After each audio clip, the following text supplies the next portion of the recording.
Hello, all of you wonderful beings out there, and welcome to the stream. I am Razim, and this is Dwarf Fortress.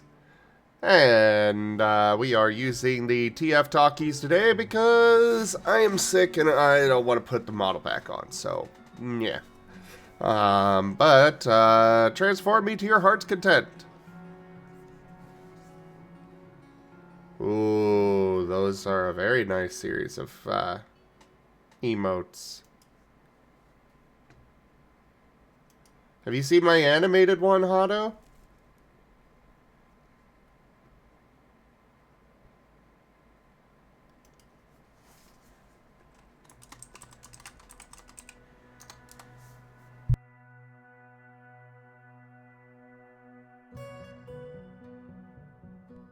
Alright.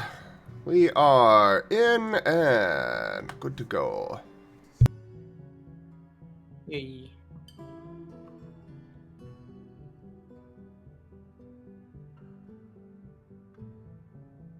Well, I was specifically referring to my, the animated Paw TF emote I have. Yeah, I really like it. Hey, New Year's. Yeah. Suddenly so many buffers showing up. What was that? Suddenly so many woofers showing up.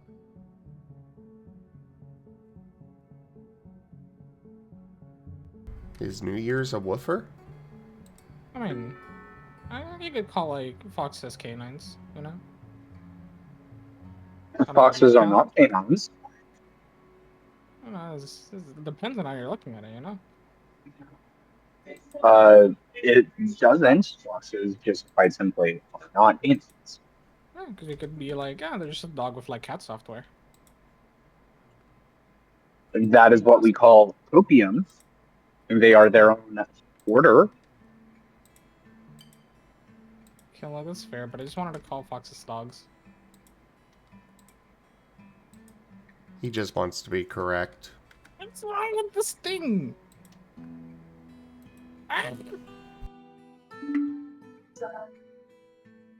I'm pretty sure their closest relation is carnivore.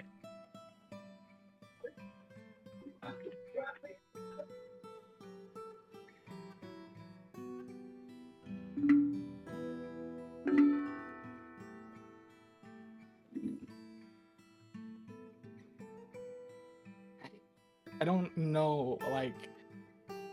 I was playing Armored Core 6 earlier with, like, Viv and Tao and Mala, and I felt like I was doing well. I don't know what kind of, like... I don't know what crack they've given this dude. This, like, VV Hawkins AI enemy on the arena. I don't know what kind of drugs they've given the pilot, but oh my god, I haven't lost a single arena match so far, and I've tried 3 times already and I haven't been able to beat him, and I'm just like, what is wrong with this?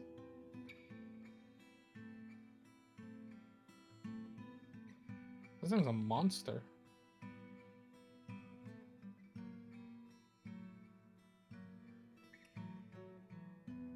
I guess my craftsbolts have been busy. I was like, I don't think I've got enough stuff to trade, but apparently I do. Zem, did you start the recording or did I totally blink on that? I did start the recording. Oh, I also hey was there, like, I Corbin. wasn't sure if you'd started it. I I don't did remember you doing your intro. Yeah, did you do the intro? Did I do my intro? I don't know. Like, I know on I one did hand- an intro, rather. But did I accidentally do it while muted or something? I actually don't know, because I feel like I already like hear it so often that I like tune it out a little. So I'm not even gonna consider myself reliable in this case. Okay, Gib Gab, I need you to go listen back to the recording, please, and make sure. pulling it up. Give me a moment. I actually don't know. Da. You were talking about your game, and I was like, oh, I don't remember you actually doing your intro. I know that I started recording. I am recording. I've been recording for 5 minutes. But now I'm wondering if I accidentally left myself muted for the intro, and yeah. So welcome on in, all you wonderful beings out there. Welcome to the stream. Okay, you did an intro. Okay, I did do one. Okay. I don't know. I am sick. You're good. I was just making sure. I'm just glad that Gibgab's foible of thinking foxes are a canine was caught on recording, immortalized on YouTube forever. I mean, what's the worst that's gonna come out of that?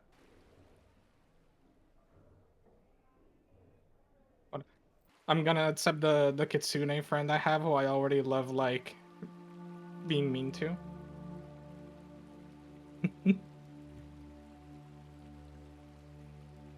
I don't know, I'm just saying. Okay, so that is apparently where the merchants are going to go. Lovely. Also, trying to remove this second bridge is going to be an absolute pain. I am very much expecting I will lose at least 1 or 2 kobolds. Zim, I'm going to need you to stop playing Dwarf Fortress because you're making me want to play Dwarf Fortress. And I don't need that in my life. But it's fun.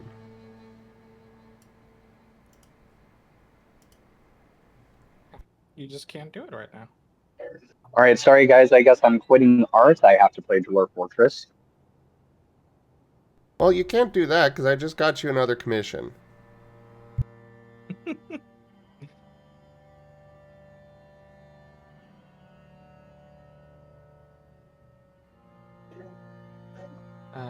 That's right. You can't quit working. I just gave you more work. I need to be excused from my work duties, boss. I seem to be a dog right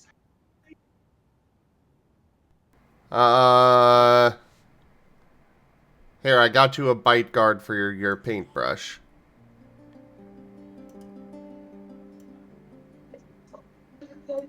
But Jet is the one that's good at art, not Comet.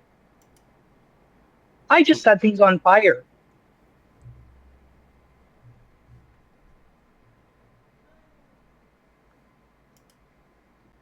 I mean, no, Jet is terrible at art. We've been over this.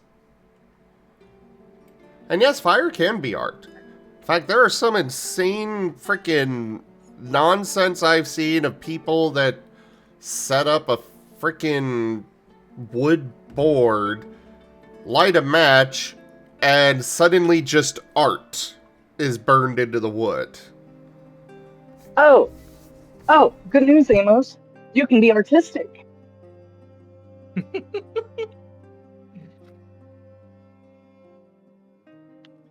Oh, it's terrible, poor Amos. I mean, to be fair, I love there's some one of my introductions to, like, hey, you know, art can be like not just painting a pretty thing on the campus. Was there's a, I don't remember where it's from. There's an artist, definitely was an Asian country, that he does art by making like really elaborate gunpowder like on canvas, and he'll use a mixture of like different techniques with paint and colorings, and he'll basically use the gunpowder to help him create the canvas because he likes the planned volatility of it.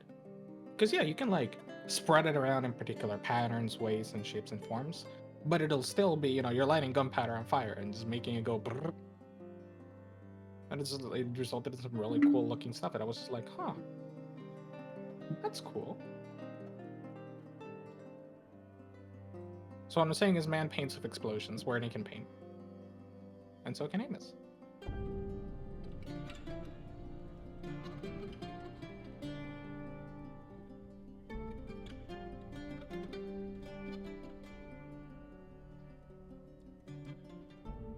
Okay, there we go. Goodness gracious. That AC20 was weirdly brutal for some reason. I'm back to actually winning again. What's wrong with that thing? I don't like it.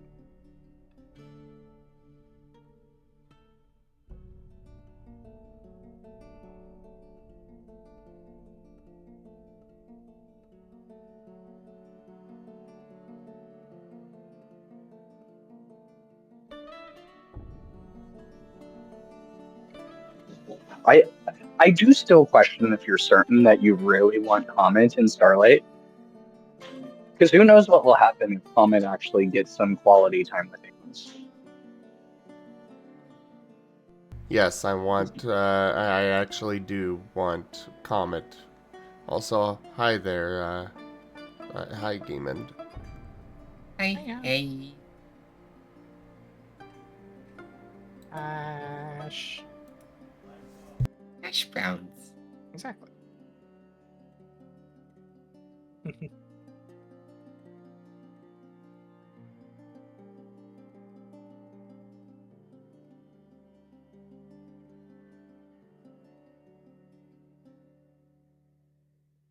Hey, broker, could you, go to the trade depot, please? Instead of stuffing your face?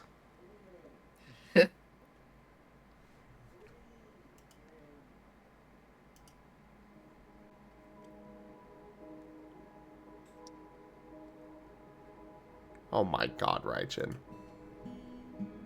What even are those? What did Rachel do? I- do you really want to know?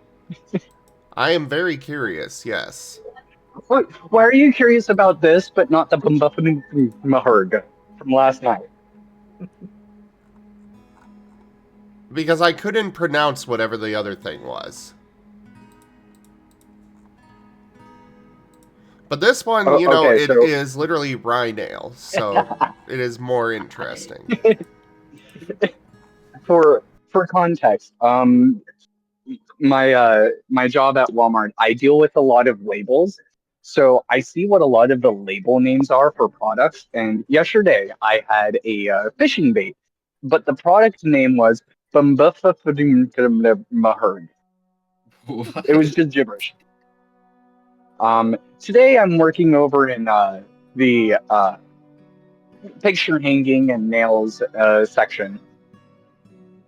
So I found a tag that just says rye nail.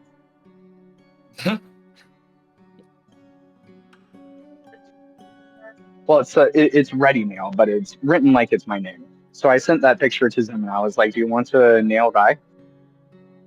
Ah, Oh my gosh.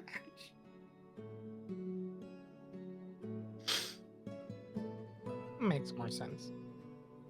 Yeah, but I feel like it was funnier without the context.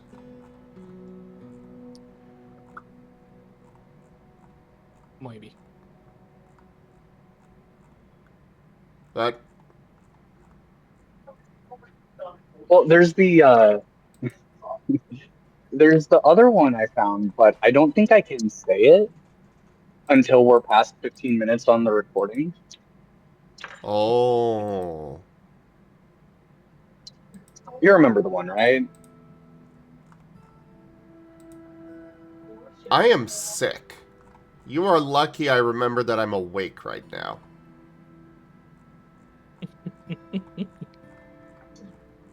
I can't believe you forgot we're boyfriends. Sad. Well, yeah, of course we're boyfriends, Rex.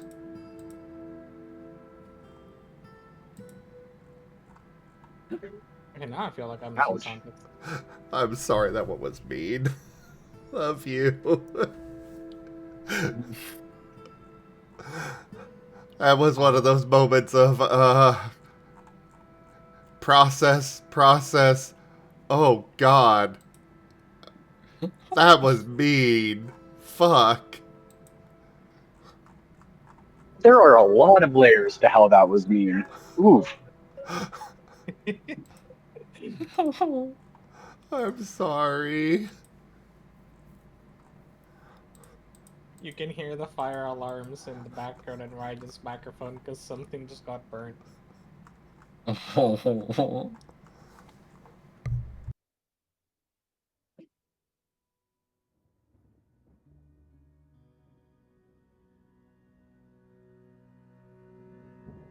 Oh yeah, by the way, before I forget. Okay, so like, you know how sometimes like I don't believe in the supernatural because I believe in like not that, right? One of the ways that I tend to troubleshoot at work, this is a momentary work story, replicating an issue is like the number one thing in order to attempt to understand the problem. Because if I can replicate the problem, I can figure out the cause, right? And you know, sometimes it's not always like entirely plausible. Like, if this is like a workstation that's like attached to important things, and only this workstation is attached to this, and I can't move it, I can't touch it, I can't do anything. It's hard to replicate a problem because it'll only happen at this workstation, right? And today I met one of those like, what moments. We have a software we use for password management for users. And it basically allows them, hey, my password is expired, let me change it. Hey, I forgot my password, let me change it. So naturally, people call us anyway and ask us to do it for them. But sometimes there are issues with the software that we have to solve, which is why I have like a couple of troubleshooting steps I follow to quickly determine the cause that I've developed after like a year plus of being there and understanding it well enough. But this was not one of those calls. This was a call where I called the person. It's a really easy call. They haven't changed their password in a year. Gee, I wonder what the issue is. It almost sounds like an expired password. And they were telling me like, no, somebody changed my passwords, changed my security questions, and they're asking me to authenticate with an email I've never seen. So my account is clearly compromised. And I'm like, okay, that's a problem. Let me immediately take corrective action. Actually, let me hold on a second. Something doesn't seem right with the way they're saying it. I go check the logs in the password management system, and I see somebody successfully changed the password, Sunday, for example, and then almost immediately tried to change it again. But in order to change the password, you have to input your current password. So somebody changed the password and then tried to change it again, but it wouldn't let them because the current password was incorrect. So I asked them, hey, did you change the password on Sunday at 7 p.m.? I tried to, but it wouldn't let me. That's strange because in here it says you successfully did it. Huh. Now I came up with the logical explanation that people don't read anything in front of the screen. So what most likely happened is when the password is expired, it immediately prompts you, hey, change the password. Like it doesn't let you do anything else, it just immediately tells you change the password. So I suspect that the person just put in the password, put in a new password without reading, didn't really realize they changed the password, and then try to change it immediately. But it wouldn't let them because they just changed the password, and then like type in your current password, they're typing in what is not currently their password because they just changed it, and they got confused. Why aren't their security questions working? Well, they haven't been changed since 2020. I went and checked the logs. The security questions are the exact same ones. So I'm like, okay, most likely they are capitalization sensitive. So the person probably just typed them all in lowercase and just forgot one of them. That tends to happen way too often. Or one of the answers changed and they haven't realized. If they use the question like, what's your favorite color? And they just change the answer and don't remember. That sometimes happens.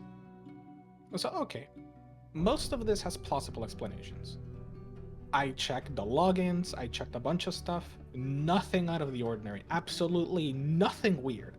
So okay, false alarm, it wasn't really a compromised account, right? I still go ahead and I take every action I normally do with a compromised account, just in case. Force out all logins, change passwords, make sure that they even have multi-factor authentication, so nobody could have logged into their account without them approving a login request. So, okay. Most likely not, but I'll take action just in case. That'll reassure the person.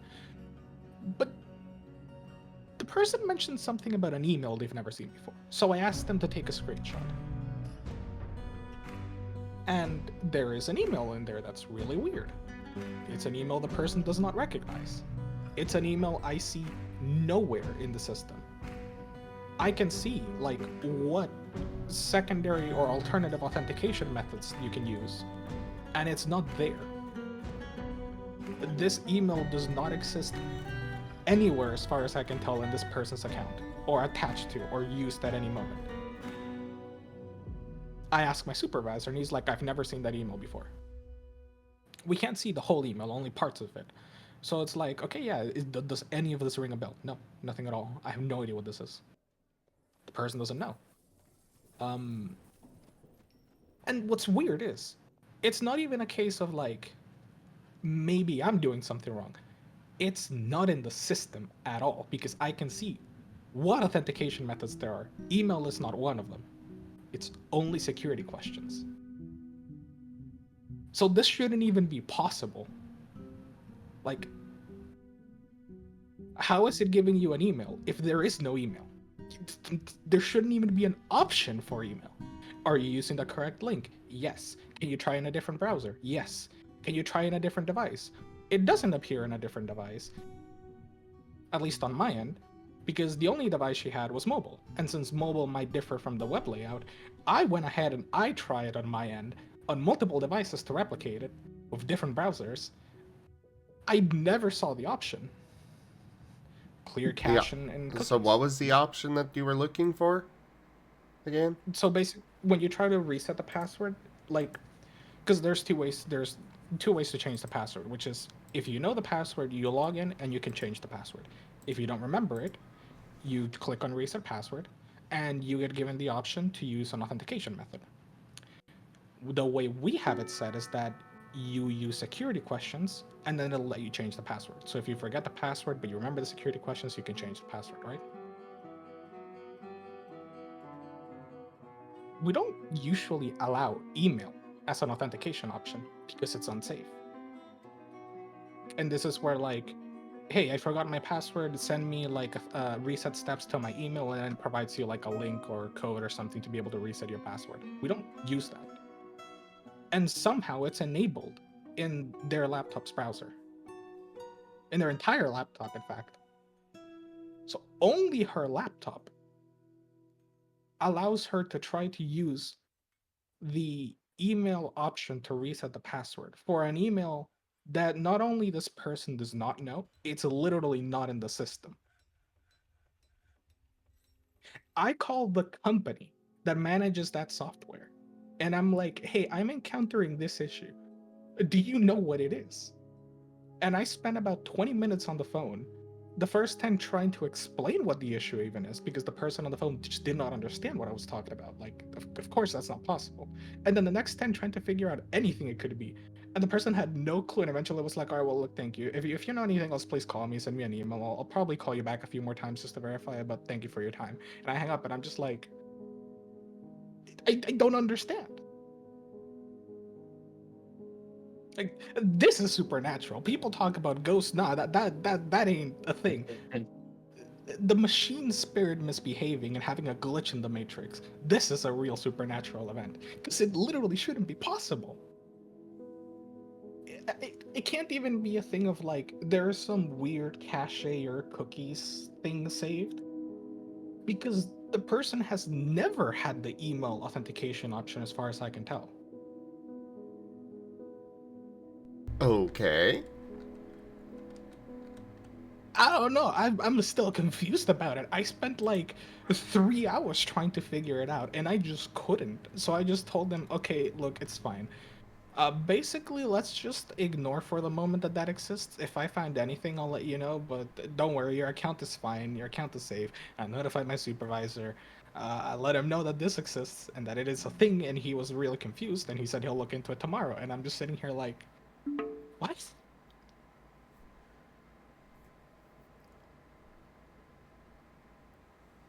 And I hate it because it's a thing I don't understand, and I hate not understanding a thing. there's a thing and I want to know what it is. I want to know why.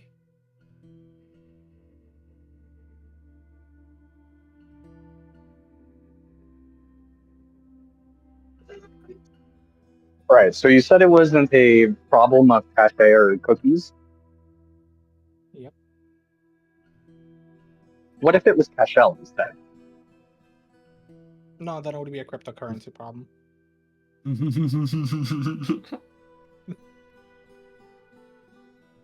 To the moon!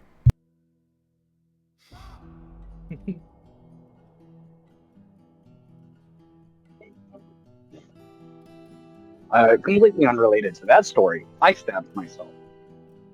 Amazing. Hi, Jen! What was it with? A fork? I put it. A knife? No, straight up a knife. I have a band-aid on it. It's okay.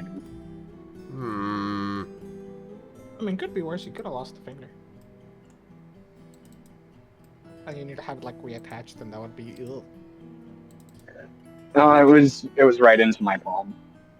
So it kind of sucks. That might be even worse. Yeah. I mean, I guess it would depend on which finger, right? Because like, if it was on the thumb or the index, those would be nasty. But if it's on like, what do you call the finger between your middle finger and your pinky? Ring finger. Yeah, if it was like on your ring finger, it's probably less bad. I don't know if it'd be worse on the palm or on the index finger or thumb. I mean, it would be irrelevant if it were on the correct hand. But unfortunately, I stabbed myself on my drawing hand. Oh. You shouldn't do that. That sounds like a bad idea. See, I don't care about what happens to my other hand, but when my drawing hand gets hurt, it's very sad. No, but you should care about it, because then, like, you can't double hand hold Zim. You can't, like, put up a hand and then have him place his hand on top of your hand, and then you use the other hand to, like, squish the hand gently like hamburger.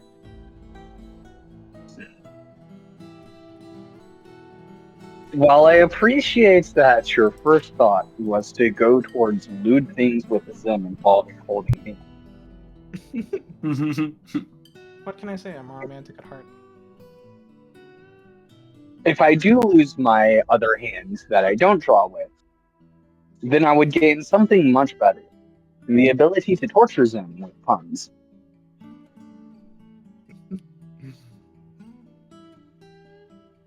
I thought you loved me. You could also like put a cool thing on like the stump for the other hand, like you could put a hook on it.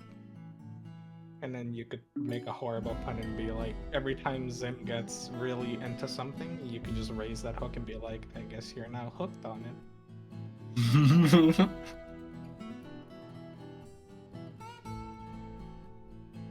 I mean, I knew Alright, Gib Gab Gib Gab didn't has love me. convinced me not to do this, so I'm swearing off puns forever.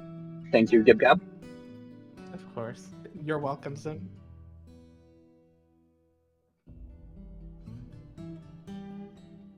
I have accomplished something even love for your boyfriend couldn't do. I'm so proud of myself. It's a good thing that Comics isn't very smart, because it would be hard for Comics to make puns in character. Have him make accidental puns. I mean, you could always hand wave it. But I have paws, not hands. Well, I guess not having the right appendage didn't give you any pause, did it? I mean, you could always think about it more positively.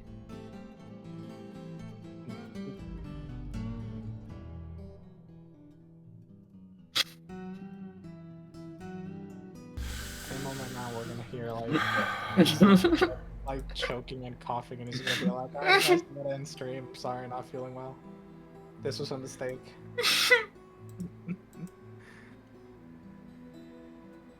I'm already suffering enough. Why must never you enough. all add more? There's never enough suffering. What are you talking about? The only truly unforgivable suffering is eating without a table.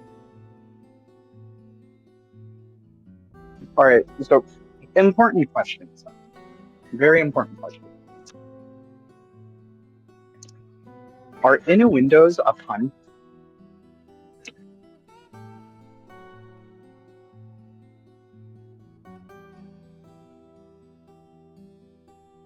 If it makes me groan, it's bad.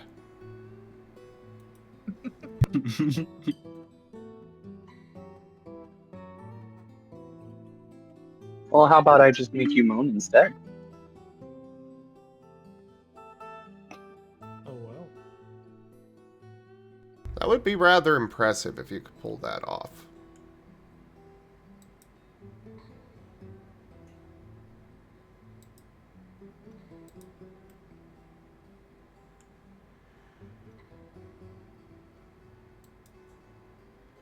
You can already hear like the gears turning and the scheming start.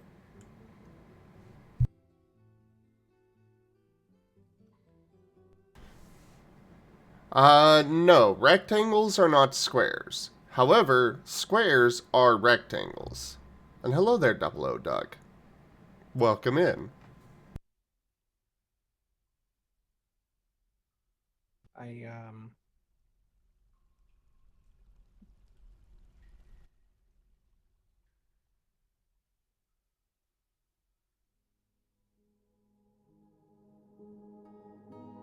I don't I mean the problem with defining a rectangle as a square lies in the nuance to the definition. Solely because like a square has to have 4 equal straight sides and a rectangle only has to have 4 equal sides. The angles they definitely Do you want to try that again, Gab? what? No, like okay, wait. The both of them have to have 4 right angles. A square has to have 4 equal sides. A rectangle doesn't necessarily. It only has to have 4 straight sides. But There you go. You got it that time. Good birds. look, if you're gonna be like, I have dyslexia. Okay, that's ableism.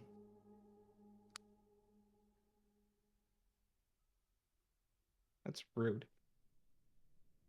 Um, but like, I hate it because the definition for rectangle doesn't specify that it necessarily has to have unequal adjacent sides. Meaning, in theory, a square is a rectangle.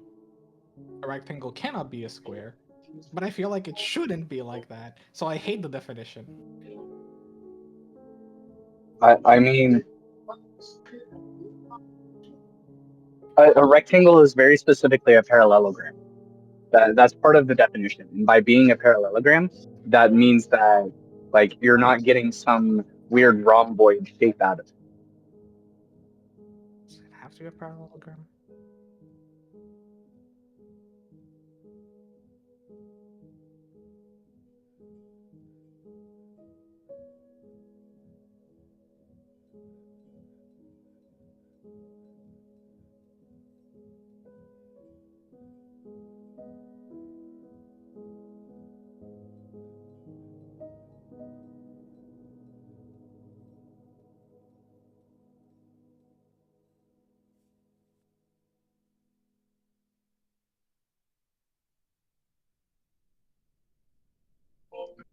I mean, just consider the definition that you used. A four-sided shape where Good all night, the sides Demon. connect with Wait, right angles and straight lines. why do we have a cave blob? And why is it tame? I don't know. Sounds like a win-win. K-flop sounds cute. Also, good night, Gamon. Night night. Good night. Bye bye.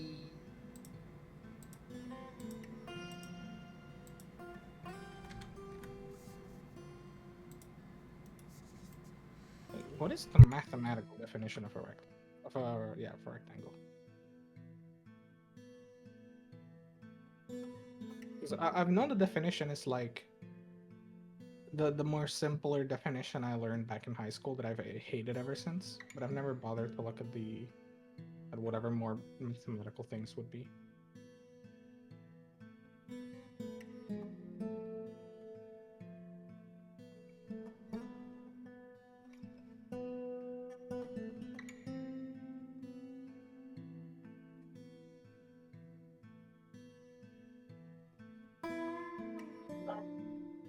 A rectangle is a four-sided polygon with four right angles and two pairs of parallel sides that are equal in length. That probably works, yeah. So each each pair of parallel sides are equal in length. That's how you prevent from getting uh, rhombus shapes and weird things like that. So being a parallelogram is part of the definition.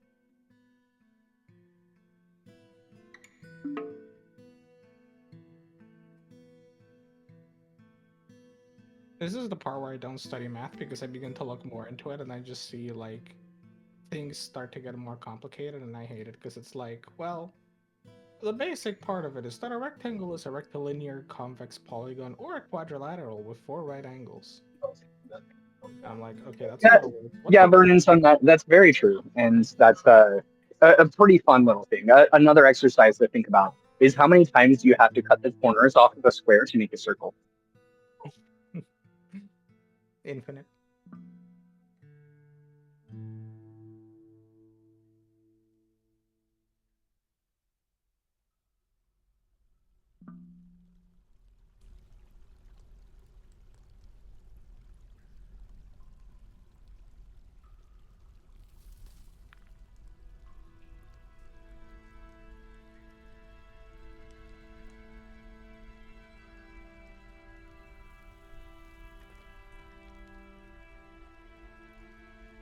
So, I am sick, and your guys' response to that is to throw all of this nonsense that requires a lot of thinking at me. Hey, if it, You can just shut your brain off, Zim. I'm trying to make a point to Gib-Gab, who is very confidently incorrect. well, I'm not confidently correct because now I'm wondering and I'm reading around. I'm just like annoyed the definition is more complicated and I don't want to read it, but now I'm reading it.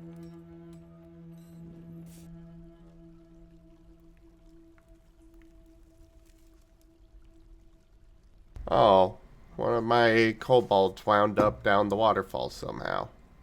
Duke. Again. I'm angry at the definition that I learned in high school, but I also learned that in high school, so now I'm expecting it to be better defined if I look elsewhere, which it is. But I don't understand the big mathematical words, so I'm trying to read them to understand them. Because, like, obviously your definition is probably correct, but I'm just seeing another definition that's, like, bigger and longer and more thorough, but, like, I don't understand it, so. This is why I didn't become an engineer. Sometimes I wonder if I should have became an engineer, and then I like look at this stuff and I'm like, I don't want to become an engineer.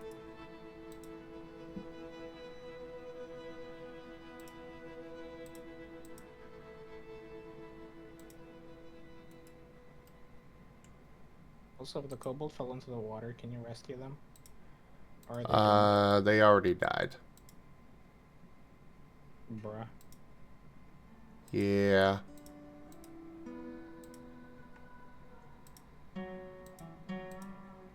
Kobold? More like comorbid. I don't know, whatever kind of works with comorbid.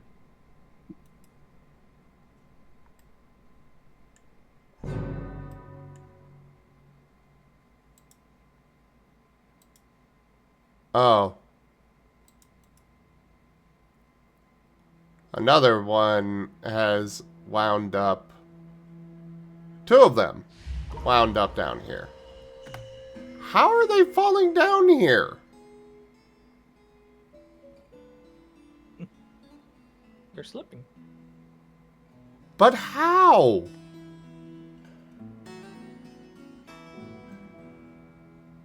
Mm-mm.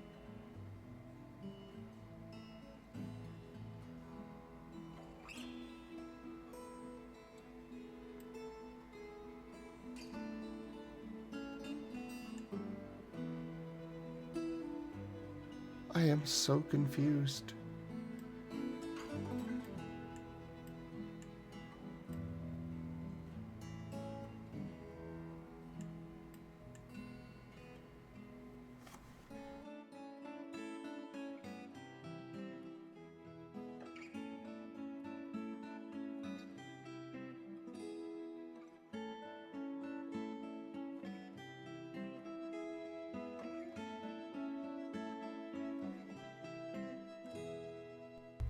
You know what? Okay, fine. We're just gonna build this right now.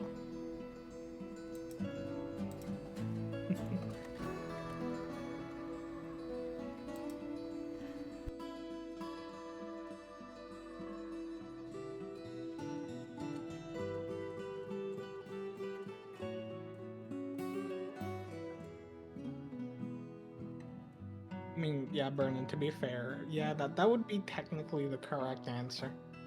If you can just like look at a square and like just dig a circle out of it, boom, that's one cut. Technically, that's correct. But yeah, I think if I remember the solution to that problem is just like basically with finite human limitations, it's effectively not really possible. Not without getting into like absurdly high numbers that may as well be impossible.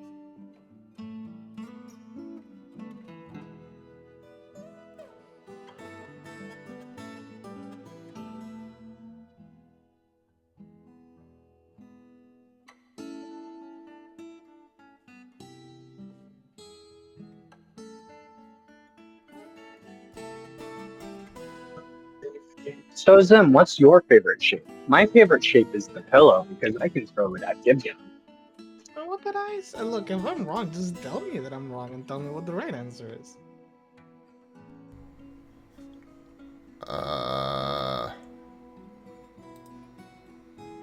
Right now, my favorite shape is the coffin shape.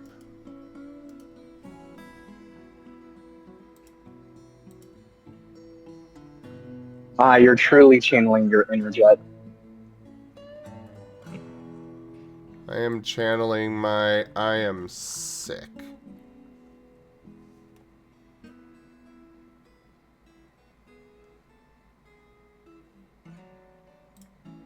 And to be fair, I do like hexagons.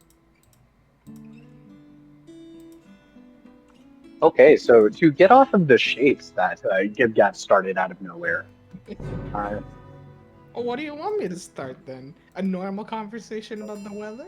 That's not what we're here to see. Look, I talked about shapes and people started you're talking not about Pikesh. Don't steal Pikesh's shtick. what I do is Pikesh. Talk about shapes. Or talk about the weather.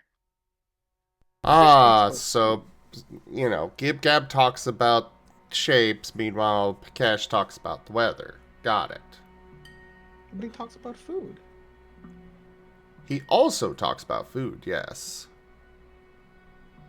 Razim, have you been fed in bed today?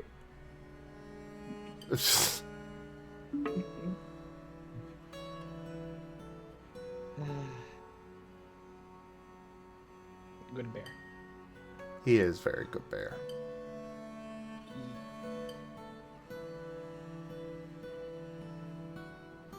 I've heard pandas bears. I mean, if I explain Red Panda taxonomy to you, are you going to actually listen, or are you just going to ignore it and continue to say things like foxes are a canine? So the real answer is I will listen and I'll store it in forever, but I'll like probably still say dumb shit just because I think it's funny. Especially if I can get something really cursed out of it.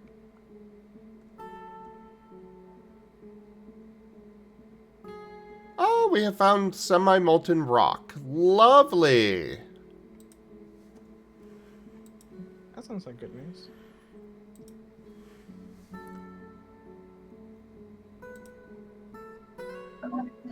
So many cultures actually refer to red pandas as a fat bear.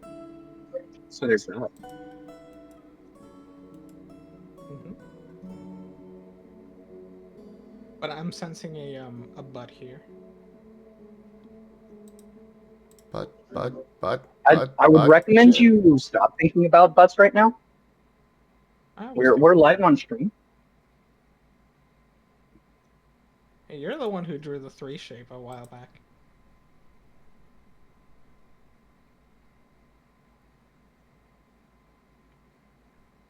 Duke. Alright, let's Oh. dig out this way. Okay. Is the red panda one of those, like, definitely not this, but like there's argument about exactly where it should go? Scientifically speaking, there is no argument. They are their own family, known as the Ailuridae. There are no other living species in the Ailuridae right now, so red pandas are unique in that. However, they are considered cousins to the mustelids, such as raccoons, weasels, and martens. So that I'm seeing, I just immediately ran into like, oh, look at the scientific article saying they should be placed in this other place. Because of course. Look, to be fair, right? Like, I don't know how old that article is because they've been known as Ailuridae for a long time. it's 10 years old. I mean, it's like the usual, like, hey, I want to start up like discourse to XYZ reason for XYZ reason, and then just like begin arguing about dumb stuff. But I mean, it's literally just what biology is. It's just like, vibe check animal. Yeah, good enough.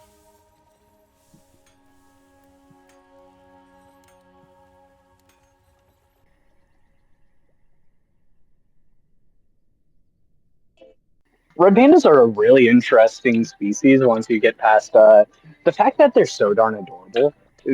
Because of their proximity to mustelids, they also take on a lot of the features that mustelids need to have, such as the strangely smart ability to adapt to humans. It's not quite as pronounced as raccoons yet, but that could also be due to the fact that they are currently endangered and they're not seeing like swift evolution. Like we've had multiple generations of raccoons living in urban spaces, but they effectively have a actual like more of a pseudo thumb than most mammals have, which allows them to do a lot of actual very solid gripping behaviors. And typically they use it for climbing trees. But if you ever see a video of a red panda eating food, you'll see how they hold it. It's very adorable and very human-like.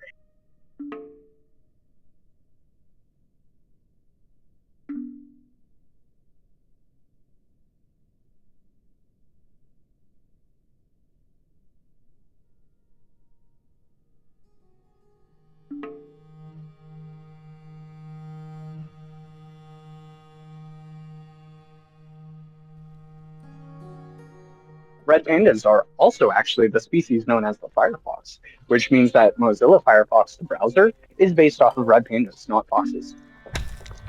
I actually didn't know this little detail. Apparently, it was the first species known under the name panda, and then the giant panda came about. They were almost named the Wa, modeled after the sound that they make. Like, genuinely speaking, the guy that originally discovered them and was bringing a report back to the West, I believe it was in the early 1800s, he was like, he named them the Wa, but he didn't deliver his report to some biology conference, and some other jerkwad came in and made a report first and named them the red panda. That's Because horrible. We could. What do you? but the reason for this is because panda is actually referring to It roots from a native word somewhere in the Himalayas, referring to eater of bamboo. So that's why giant pandas are red, and red pandas are known as pandas because they eat bamboo as the primary part of their diet. Okay. Similar to giant pandas, red pandas are also carnivorous. Well, they're omnivorous. They do have to eat a lot of bamboo, and they do eat a lot of fruits. But they're also known to eat bugs, eggs, and small birds, such as you, Gab. Hot. So, Um, good news. I found the second cavern. Bad news. One of my kobolds is now going to drown, probably.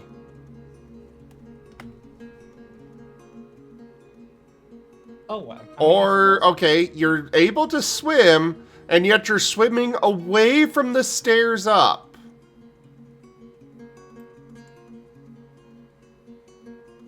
Where are you going? Okay, you're dead now. Fair enough. What can I say? The I in kobold stands for intelligence. There is no I in kobold. Exactly.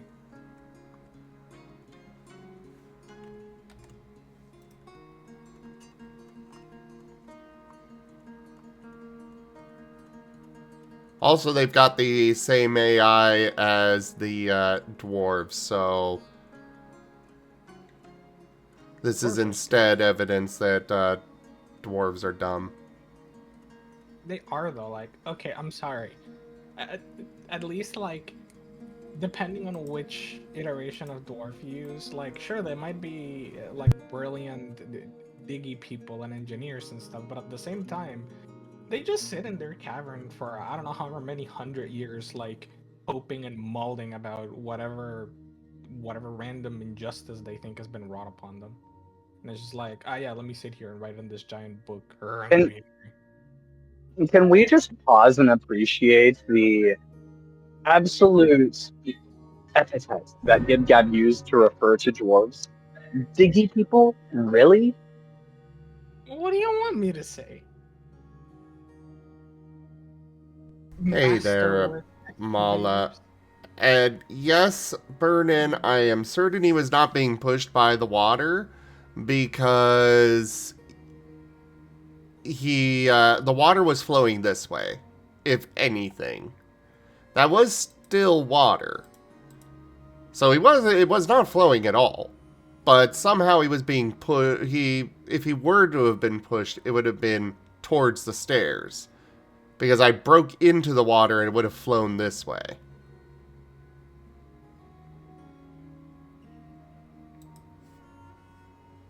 Is it time for more red panda facts?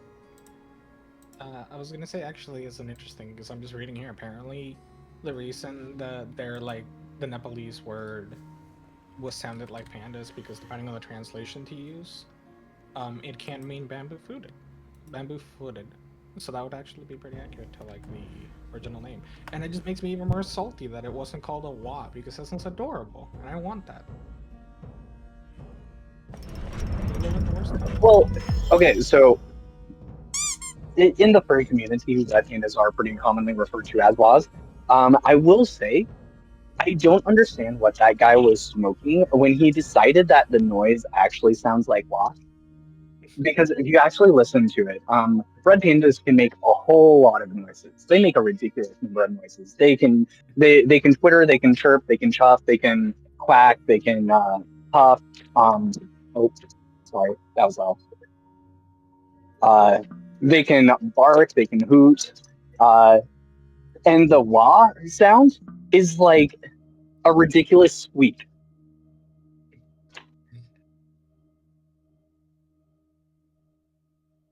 Look, at complete fairness, I've had that thought sometimes that like animals make so many different kinds of noises. Even the animals that tend to make like similar noises, they often make such a wide variety of expressive noises that it's kind of hard to actually just define an animal by a single sound. So we kind of rely on like a stereotype. But like I remember reading an article about how like when investigating like urban myths and legends of like haunted areas and blah blah blah, a group of researchers was like, hey, what if we listen to the sounds animals make? And they recorded a bunch of audio in like a supposedly haunted place, like in the capital of Venezuela. They recorded a bunch of like days worth of sounds, and they paid close attention to animal sounds. And when people were played some of the recordings, they're like, yeah, that's the sound I heard. That's the sound I heard. That's the woman screaming. And they're like, oh, these are just two cats fighting. Or like, oh, that sound, that's screaming. And they're just like, oh, it's just birds. They're just being annoying.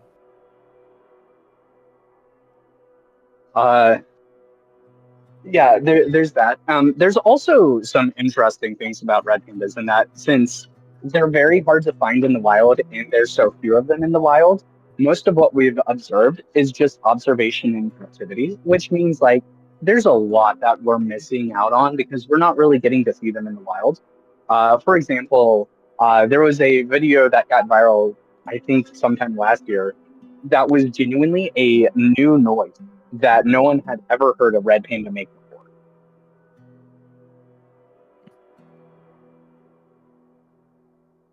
I assume that went wild in the red panda circles. Well, of course, but also anyone that's like stupidly into biology and cares a lot about these endangered species are like very fascinated by this. Other fun facts: red pandas are the only non-primate mammal known to show a preference towards artificial sweeteners. That's kind of funky. And the way they figured this out is they took a bowl of regular water, a bowl of water sweetened with sugar, and a bowl of water sweetened with Splenda. And mammals in generally will prefer the sugar water over the regular water, but they won't show any preference towards Splenda water over regular water. So they can't really taste the Splenda. Red pandas, however, can taste the Splenda, and they will prefer Splenda water over regular water. The more you know. Hmm. The more you know.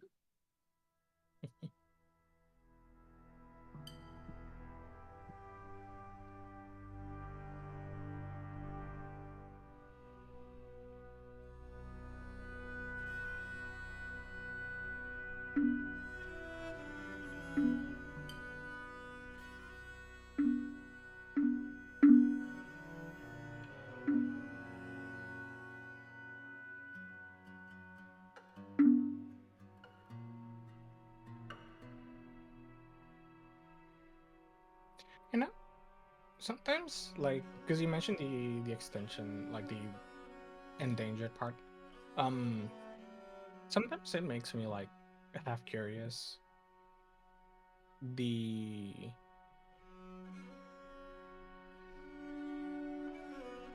how to say it? Sorry, blanking. It makes me curious to think about what the national bird of Venezuela would be if we had to elect a new one. Which I know is a really sudden jump, but the reason I was gonna comment on this because like it's such a shame sometimes that animals are endangered. Because like for example, in like I love macaws. They're like some of my favorite birds. And back home, like I remember really loving like the very colorful plumages of macaws. And I mean, they just like usually you see like birds of all kind of colors, but I just always love their colors. And they're always like so cute and big. And it was a big relief to learn that they're not really endangered at all as far as yeah.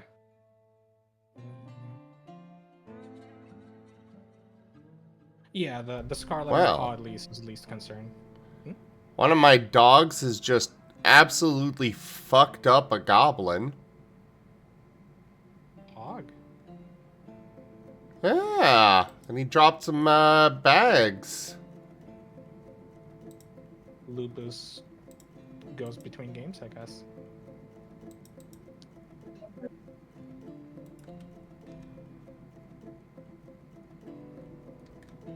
No sense. But yeah, like the reason I was kind of mostly curious about it is because I know like in recent years there's been a lot of love for macaws in Venezuela because like a lot of birds in the capital like basically just disappeared for many years.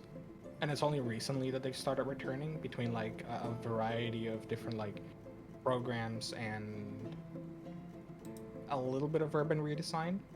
Some of it just forced due to the economic implosion of the country and the fact that like, oh look, maintaining these like very Hey, expensive Nightfire. shiny. And hey, Drazik. Hi.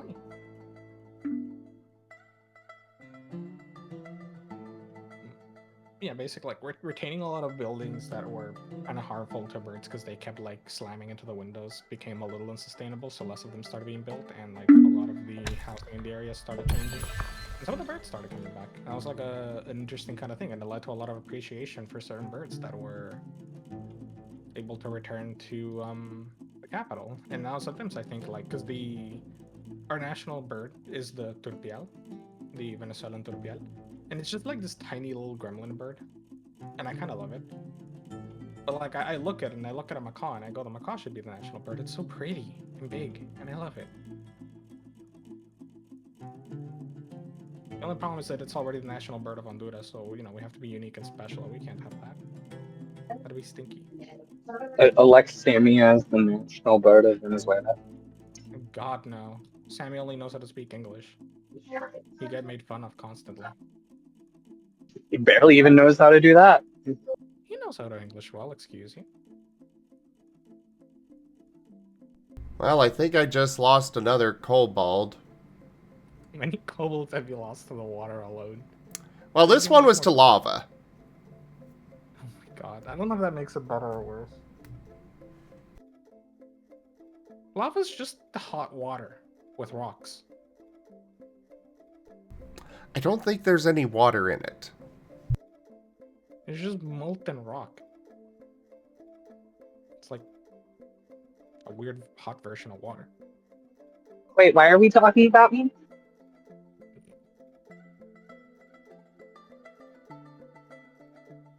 You're cute.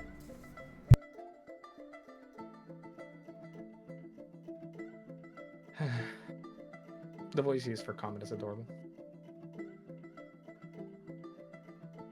Kipcap sounds so I'm salty not about adorable, that. I'm ferocious. It isn't salty.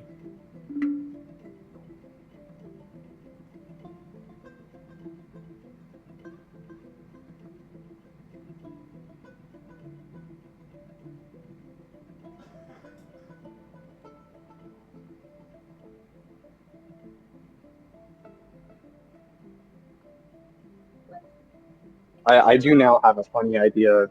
You know, all this time of using this voice for Comet, and then you finally get in some roleplay scenario, like actual tabletop game with Comet, and I just don't even use that voice. I use something entirely different. I should still use something that's cute.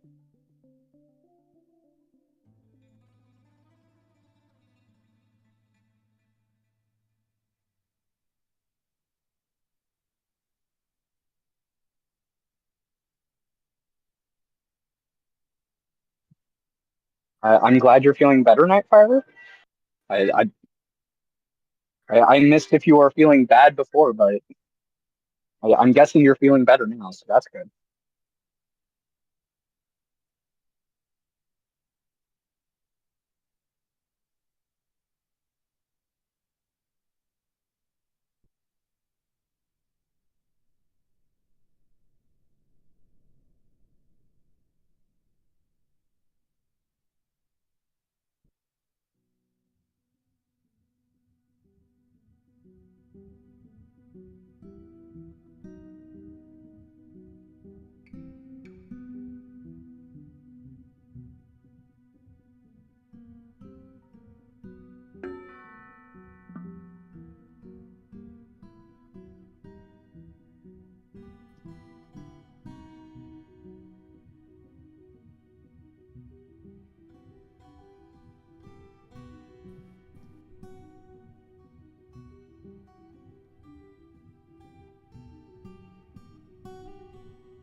Okay, I can safely go up here now.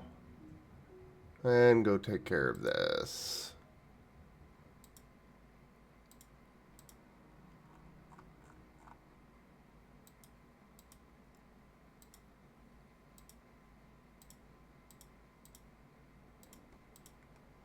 And I can also kiss the Raijin. Mwah. And the comet. Mwah. Ah,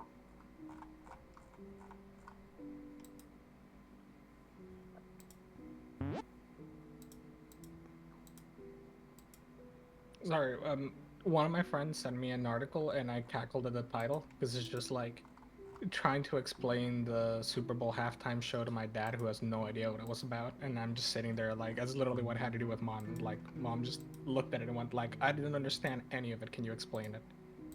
And I was like, okay, let's start from the beginning. So do you know who Kendrick Lamar is? No. Oh dear. I I didn't. mean, to be honest, if you didn't know who was involved in that, it's probably best to just stay in the dark. I mean, in all fairness, basically we had a long chat about it. We looked at some videos in Spanish that explained it better, and she was like, "Oh, actually, yeah, in hindsight, that's pretty good." I loved it. I have I thought no it was idea who that guy is, and I have not looked at anything to do with the Super Bowl period. The halftime show this year was basically just a bunch of beef and drama between famous popular people. not only there's a little bit more significance to it, but that's the part that everyone found really funny because that's the most mass accessible media that he's produced.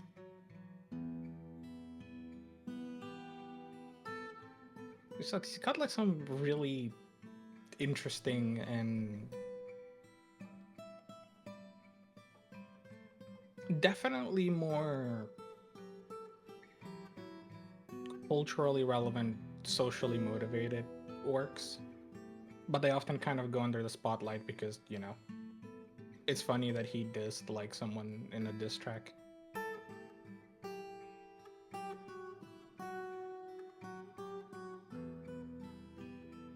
God, he's good.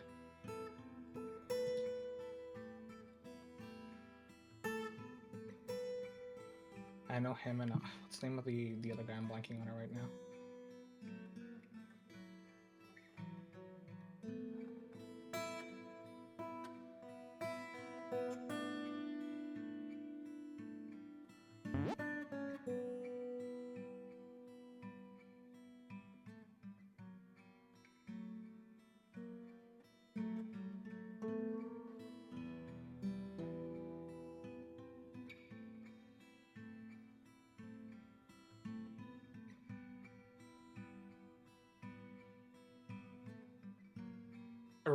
Ren and Kendrick Lamar have been like two of my favorite modern like rap artists. Absolutely based.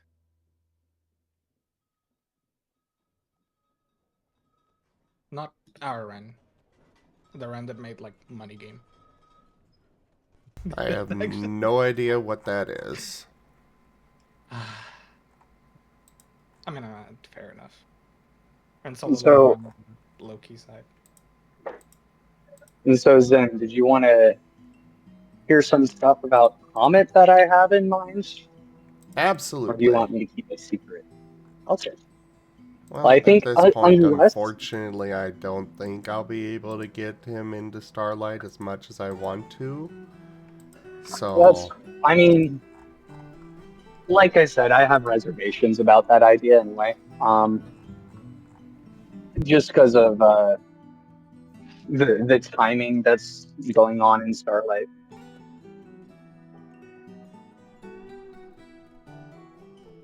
As much as I would love to, I think a lot of Zeta's concerns are certainly valid. I refuse his concerns and substitute my own. Okay, what are your concerns, hon? I have no concerns. I think it will be great. All right. I substituted sugar in this recipe for nothing. It'll be great. I mean, isn't that what we were seeing the other day?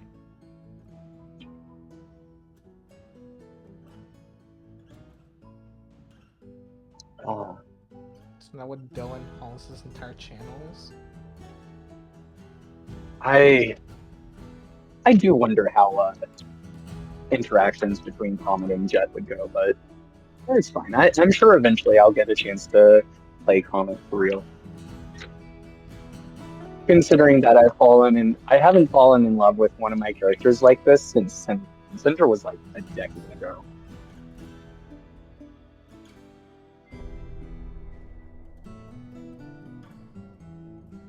Well, either way, even while you do have ideas, chances are they'll probably have to, or wind up changing between now and when you actually get to play him. Yeah. Though, like, there's certainly a lot of room I'm saving for just generally how he would adapt to the party that he's in.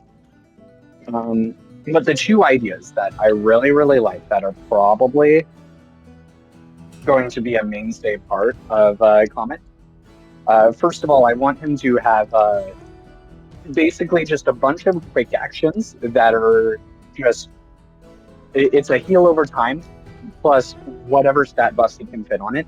And it's literally just a rock that he attaches to various body parts. And depending on what body part he attaches it to, changes like what stat buff it's giving. So like if he attaches a rock to your leg, it's going to increase your speed or it'll increase your evasion. Attaching it to one of your arms might increase your accuracy. All of them giving a heal over time, but basically just like a whole bunch of heals over time that will just spam on the party. Relatively low powered heals over time, but like just stacking it up over time with quick actions to become, a decent amount of healing. And then the second idea I had was a base damage over time move, which is basically just marking someone and then making a bunch of small meteors fall on them as the damage over time element. These ideas sound so adorable. I want them. Now. How are they adorable? He's ferocious. I want to imagine the little meteors have like little sparks of fire trailing behind them and it just like bonks someone on the head. I approve of this notion.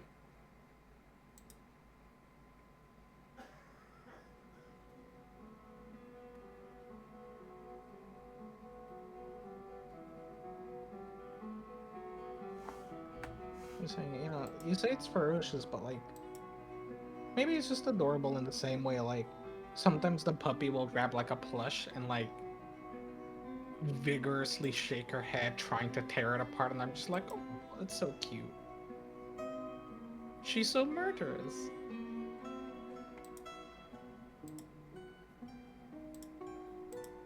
But yeah, I think I think that's going to be his mainstay damage move is the rocks fall, enemies die.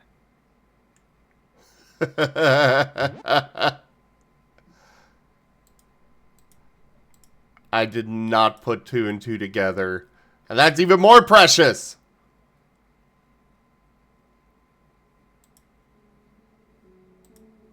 We put two and two together for what? The rocks fall, everybody dies joke. Is that a joke? Is that a reference I don't understand? Oh, good God. For all that he is, quote-unquote, in the know, there is a lot that Gip Gap seems to be missing. I was not born into like American culture, okay? I have to. This is American culture! I don't know. I wasn't born or grew up in American culture. It's a relatively recent thing, okay?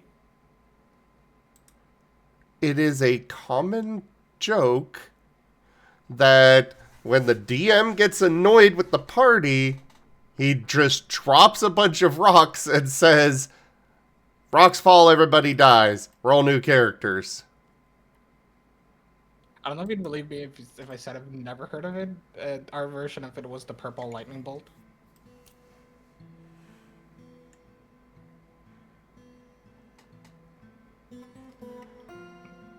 Well, it's just the one that I know. It's like back home it was always like, oh yeah, DM wants to kill a player, you get hit by a purple lightning bolt from nowhere and you die. Why purple? Because I wanted to be purple.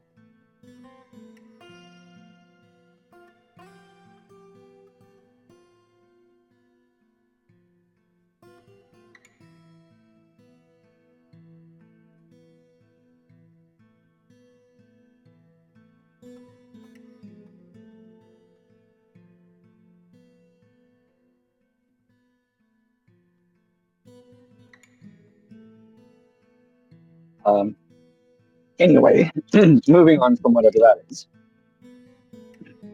Whatever that is just me not knowing something. I know it's terrible because I know everything, but like, oof,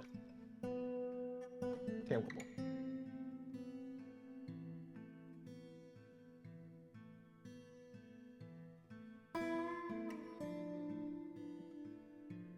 Sure. We'll go with that. Yeah.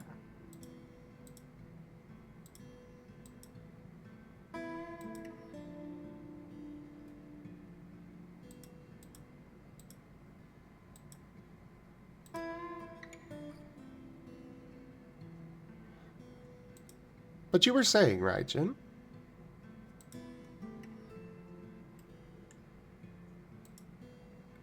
Or going to say.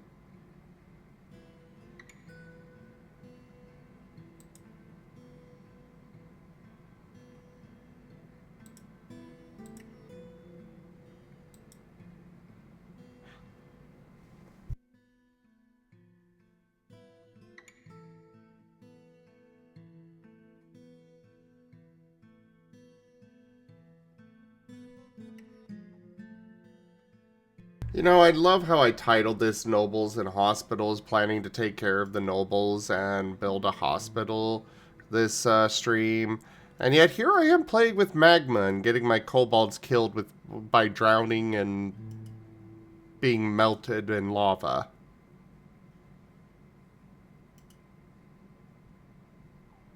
I mean, you're just learning how you'll take care of the nobles in the future. I like your gumption.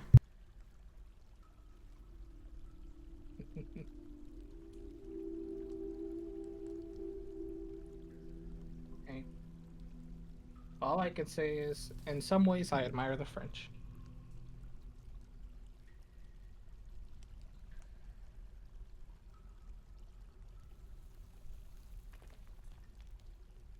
Yeah, we still have no... it's like, you know, the US was made to get rid of, you know, kings and such. And yet we still have nobles to this day. Here in the US, they just changed their names. Instead of lords, they're now CEOs. And now you've even got a king. Just as incompetent as the kings of the past.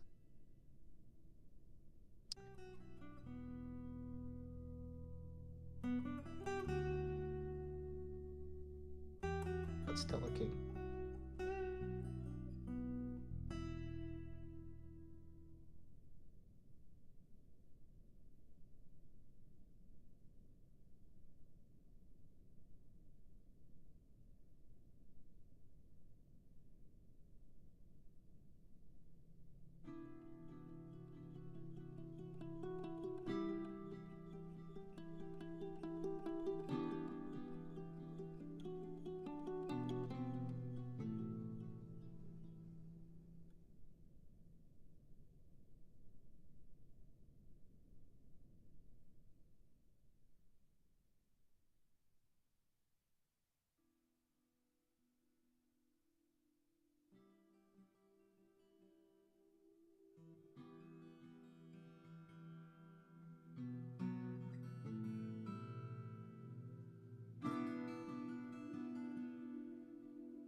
Alright, let's get some of our own booze going again.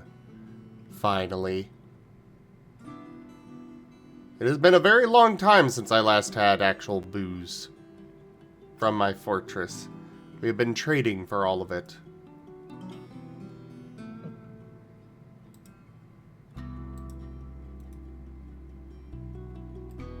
It's a key resource. You should always have it stocked up. I know. I am terrible. Truly, skill issue.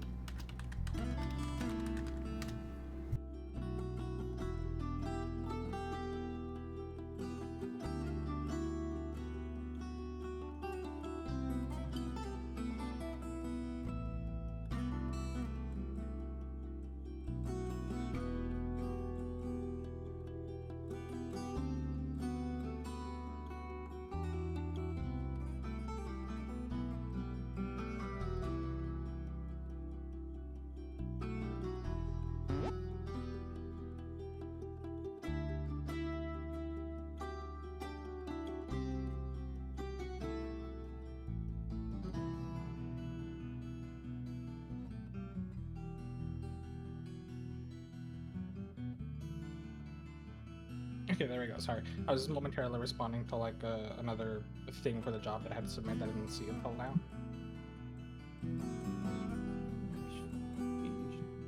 The thing is, like, they're trying to hire like before the end of the week, so they're just like zooming really hard, and like I mentioned, it's like, oh look, cool, we got referred to your position, or like we got referred your resume yesterday. Can you do a job interview right now? Yeah, okay, I can do it. Cool, let me get on Zoom. Give me like half an hour. Cool. 8:30 a.m. Yep. Can you do an interview today over Zoom again? Yeah, cool. Okay, when? 2.5 hours. Cool, I can do that. And I'm fully expecting to get a call like tomorrow morning to be like, can you come in for an in-person interview now? Yeah, okay, cool. You're hired. You're not hired. Done. Oh. That's what I'm expecting to happen at that point, because God, when a company wants to move fast, suddenly a month and a half of waiting for a response turns into like same day interviews. At the same time, I personally would be a little worried. Because why are they trying to move so fast?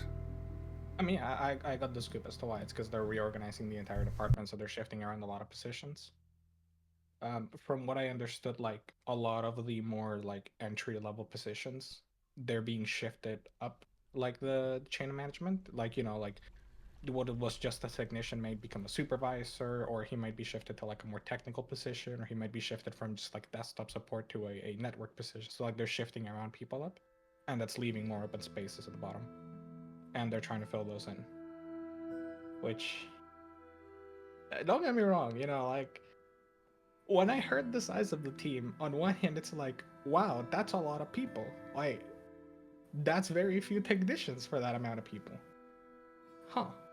That was my initial thought. But from what I've understood, from the way they're trying to rework the IT department, it makes more sense. Where they're trying to like centralize a lot of stuff, and well, basically my position is an important position they have to fill like ASAP, and they're like, we need this because suddenly we're out of people we could use to fill this position. We need someone like this week. Oh, fuck. So, you know, they're bum rushing through the interviews. But I'm also like, I mean, at this point, whatever I get is better than the job I currently have. At least I'll have vacation days, I think. You know? Well, now my clan leader has decided I cannot export traction benches. Traction benches? Basically, you know, it's something that you see mostly in older movies, but where somebody's in a full body cast and they've got the ropes from the top of the bed and holding up some of their limbs and stuff. Mm-hmm. It's not the same thing, but that's a close comparison. The Hippocratic bet.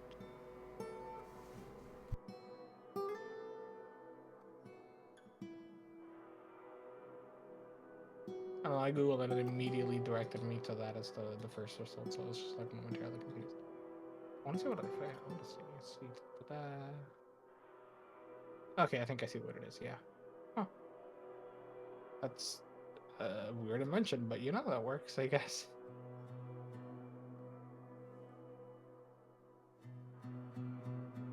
Okay, I'm back. Welcome back. My coworker was yapping.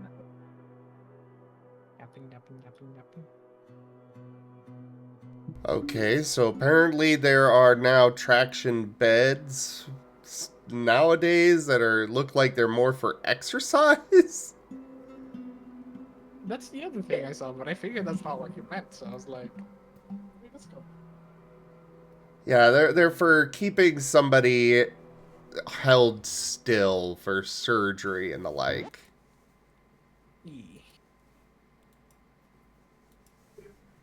Oh, you could have used that for Jason. But he didn't want to. And Asher will not fall for Jace's trick again.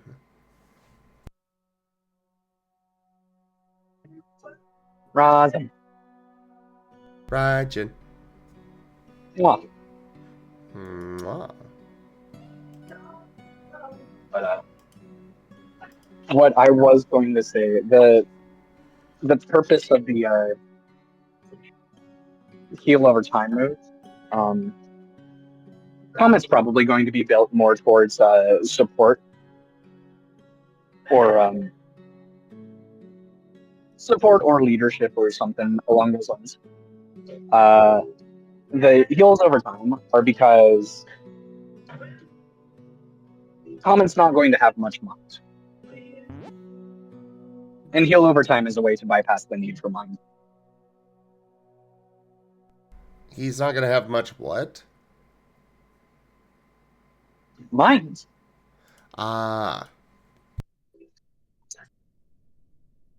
Mines? Yeah, he's going to be more body and soul focused. Oh, okay, mind.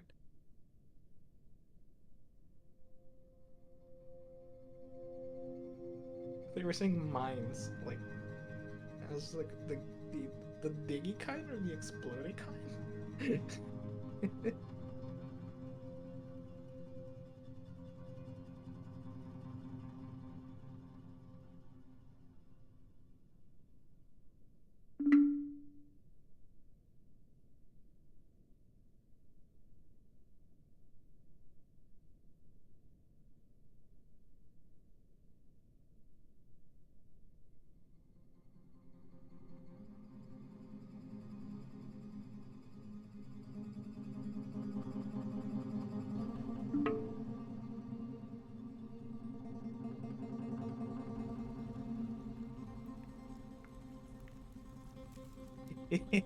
Okay, yeah, there we go. I have the WhatsApp chat with Mom while we were talking about it because we kept sending each other videos about it for a while.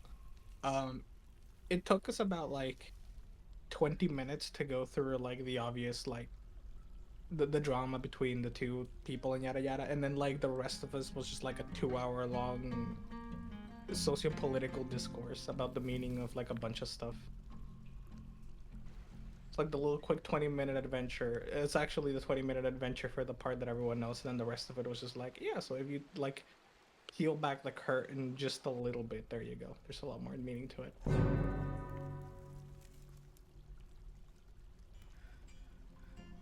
I'm just doesn't really United States on that.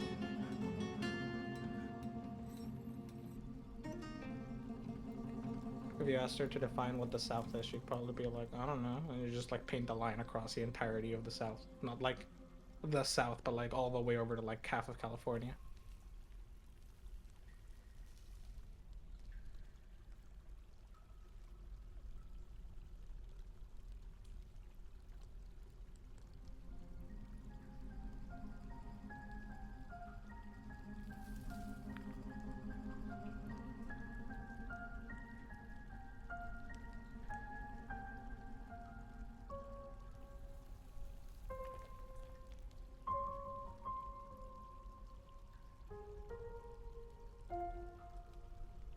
I can honestly say I have never needed as many coffins in another fortress as I have in this one. That's good. Mm. Well, look at it this way, right? If all the coffins are being used up by the kobolds, that means Zim won't be able to get in one.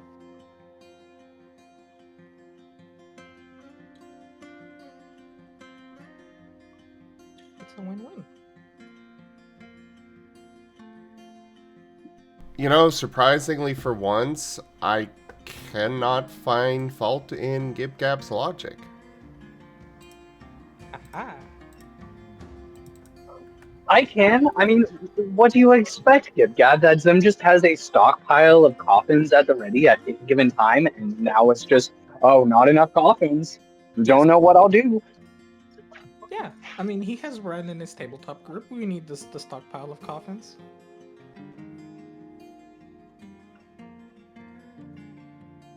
He does have a bit of a point there, Raijin.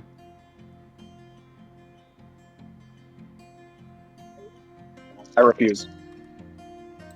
Also, Riv is in the other group. And how many lives that bird has lived, I mean, you never know. Well, not in this Also, version. a beneficial part of Comet being a more leaning towards support is if I end up in a tabletop with Rin. Thank God.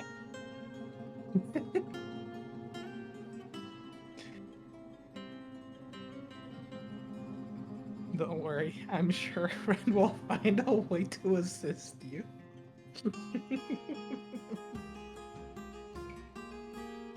Comet will have no medicine. There is no way that Ren can assist Comet on healing because it's all done through heals over time.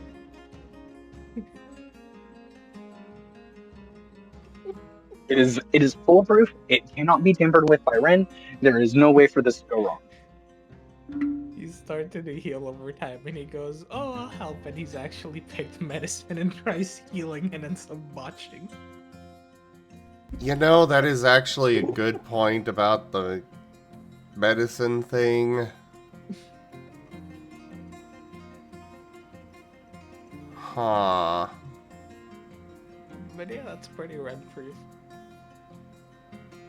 Discussion point for next development session. But what make him not Ren-proof? No, just Comet is affecting the balance of star already. Score.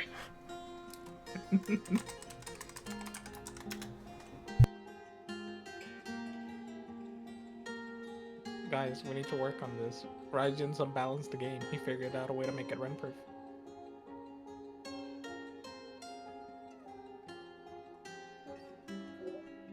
Well, I mean, the probable result is actually going to end up heals over time potentially being buffed if it starts being affected by medicine.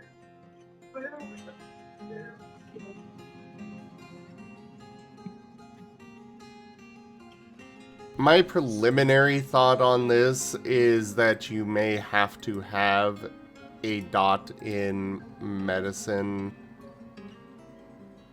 for like every 2 heal over time that you purchase.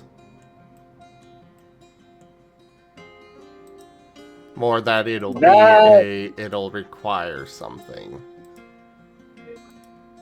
If you're tapping heal over time to be 2 per dot of medicine, then I hope you're also getting to add the medicine, because otherwise that's going to scale very poorly. Because heal over time is already going to count as 2 to the power tap.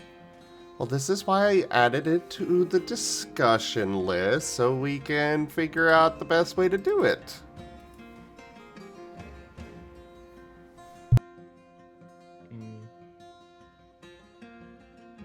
Next discussion. But while it is over time, it is also guaranteed healing, and it is essentially 5 points.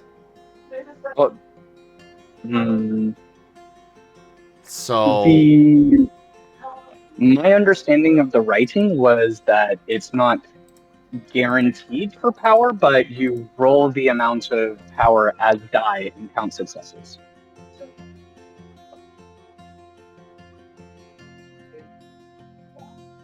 we'll discuss how healing over time will work. Kind of important because Jace has healing over time.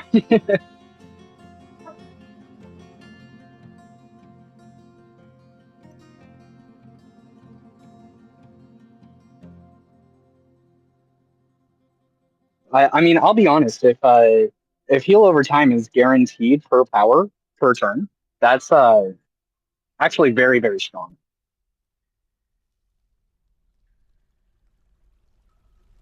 Yeah.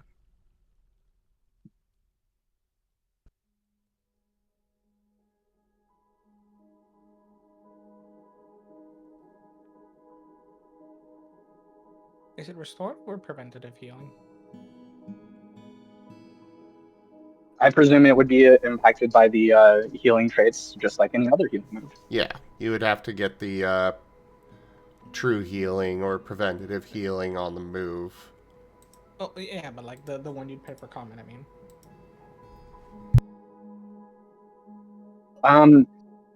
Comets, at least the original early game intention of these moves is that they're going to be focused as quick actions, which is going to really limit their availability. And there's going to be multiple moves he can pick from. He can choose from that will have different stat benefits associated to them. Mm. Basically, with the idea of quickly slapping a bunch of buffs on a bunch of people in his party.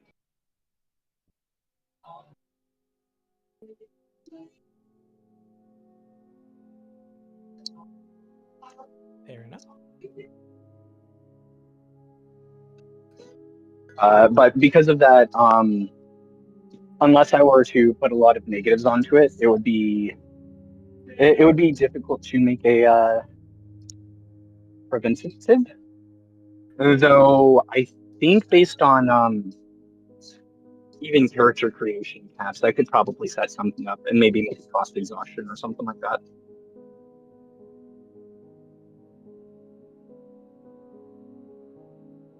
I mean, also depending on like how you pick the typings. Like I know fire has a feat that has the aura that heals like um it gives like 1 prevented HP a turn.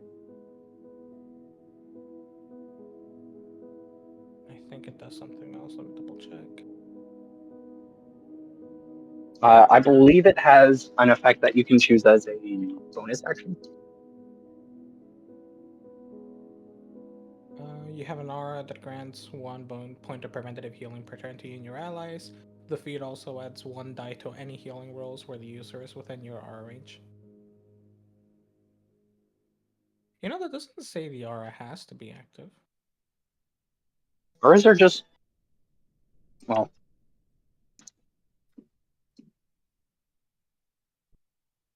Yeah. I think that's implicit No, it's to explicitly those says the benefits. recipient of the healing ability does not need to be within range of your aura to receive the bonus healing. If someone uses a healing ability and utilizes the bonus die from your aura, you must spend a quick action. Oh no, you know. Okay, it does. Never mind. The last part does kind of. But it's okay. So the aura has to be there. It's kind of weird. Oh, okay. So that specifies that because like it has to be within the aura. All aura moves, you can only have one aura active at a time, or all aura feats, rather. You can only have one aura active at a time, and it has to be active to get the benefits.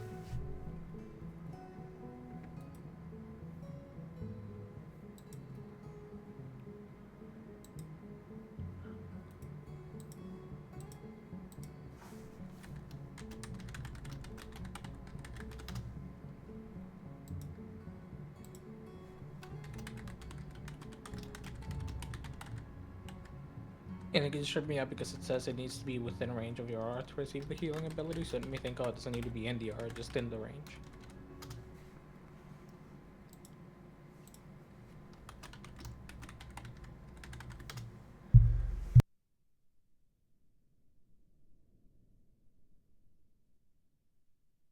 So it does also remind me that Mythic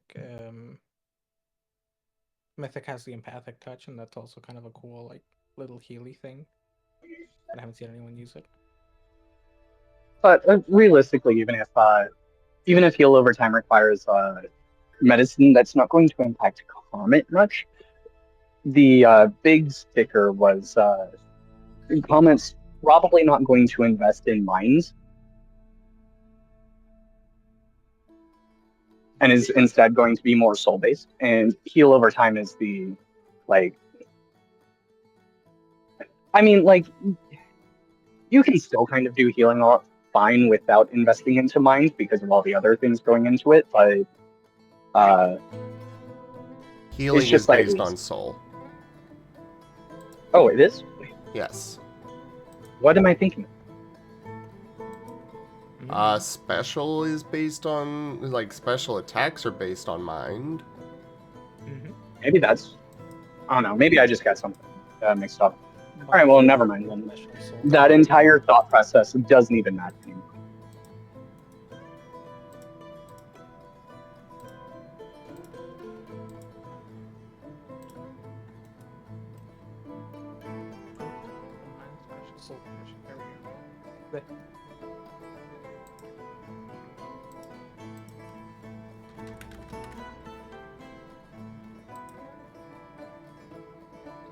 I mean, to be fair, if Comet also goes for body, it would be kind of funny for Comet to just like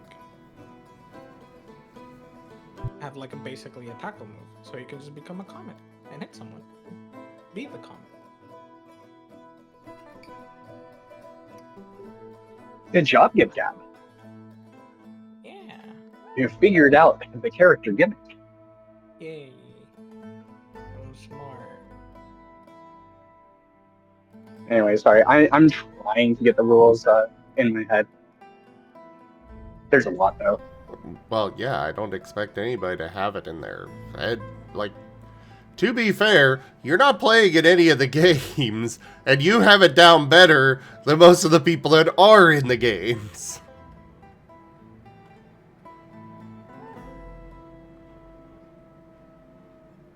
So, don't feel bad.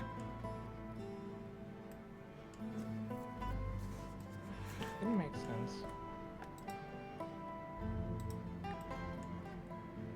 Even I don't remember half the rules. And I wrote them all.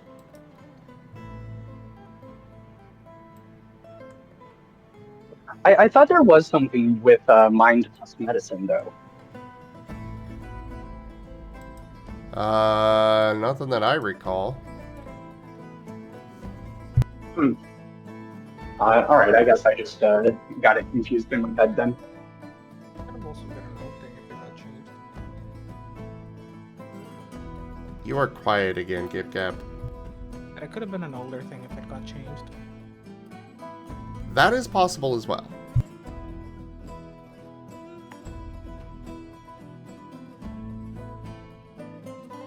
Sorry, the music is just like really calming and it's kind of making me sleepy, so I slumped over in my chair.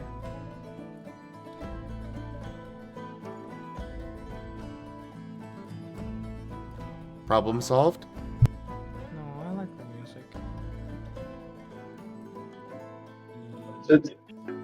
Gib Gab doing. Just whining about things. Changes, whines again. I didn't whine, I just commented. I don't whine about being sleepy. Only when I don't want to sleep. And right now I'm neutral towards sleep.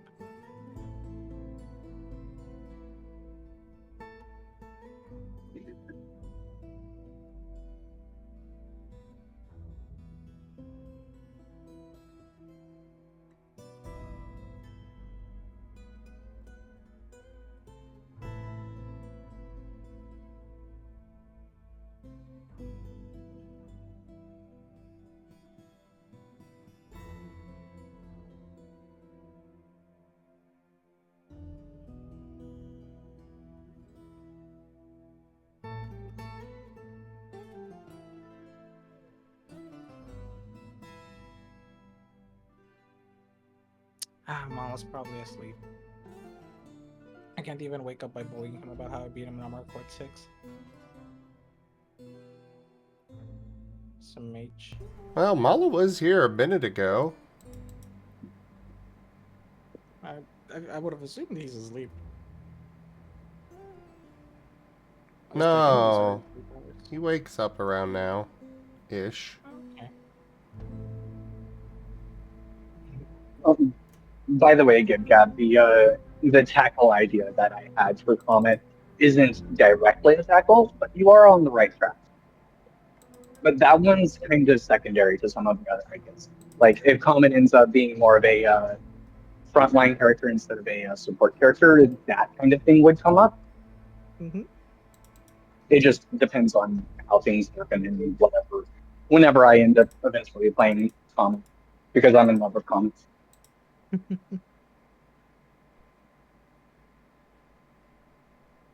Yeah, things kind of change a bit on the way there. I know, I, like I I originally. just appreciate that it's a when, not if. Was there ever any doubt about it the moment you began to be like, yes, I like Comet? Fair.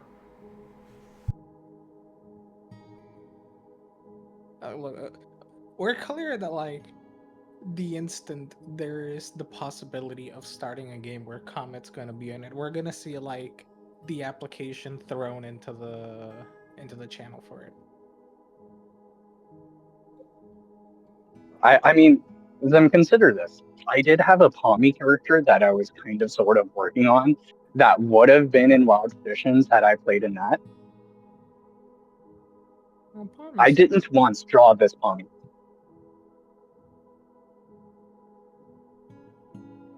but Palm is so cute.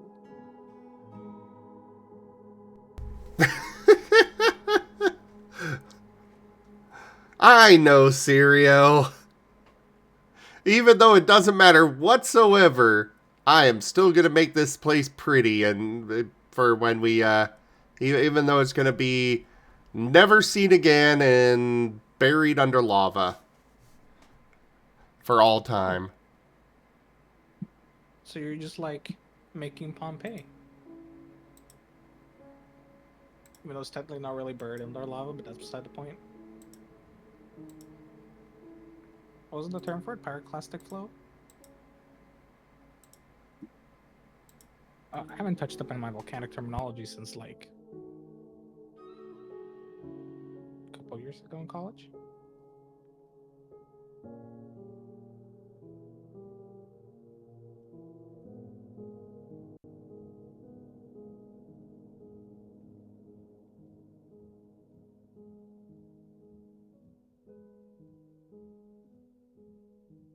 Yeah, I'll just say you're making Pompeii.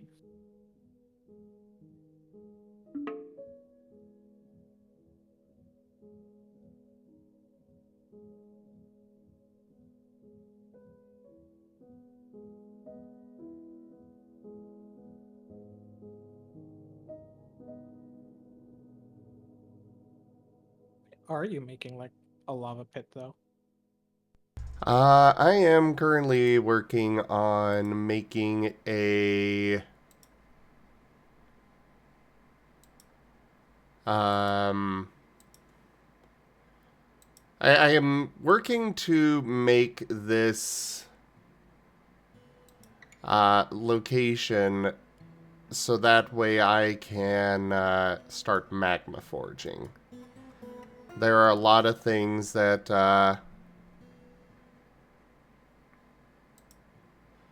it basically means I can forge stuff without needing to use fuel and forge higher level things and such. Makes The sense. hospital is coming eventually. You are making a hospital for your blacksmiths. It's gonna really lower their stress level to be working right next to lava, right?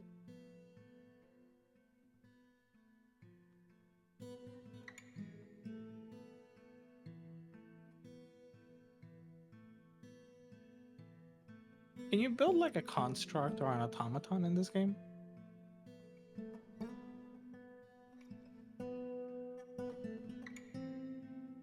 What was that? Can you build an automaton or construct of sorts in this game? Uh, No. Oh, You okay, can great. build various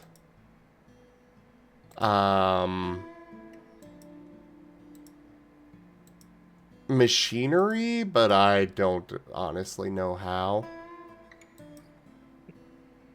What to say? You can just remake the adamantine forge. Stonks.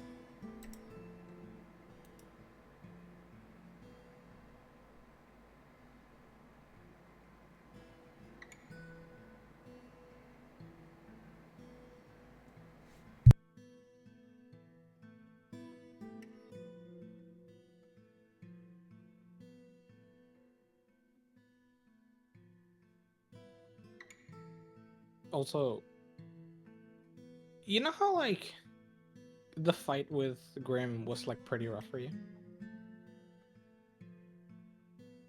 Who? The defense robot in the forge in Baldur's Gate 3. Oh, right, he did have a name. Grim. It's because the Grim Forge. This is a Well, the Grim. first time, yes.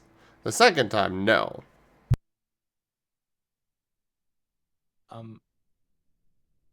But the reason I mention this because like today I was talking with a friend, right? And I knew, so like if you raise the difficulty, most enemies get a bunch of extra HP. And sometimes they'll gain like different effects and attacks and abilities and things.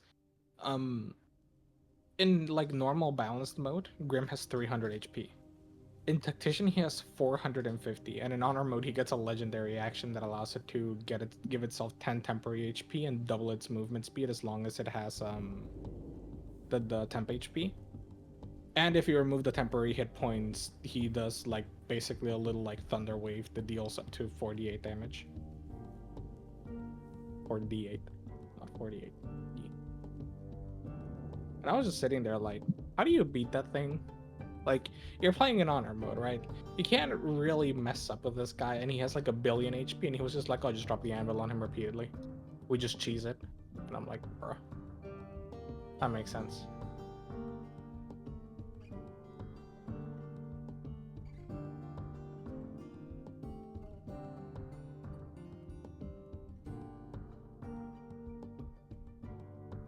Also, that reminds me, you didn't fight the Spectator? No, I never found anything called the Spectator. Huh.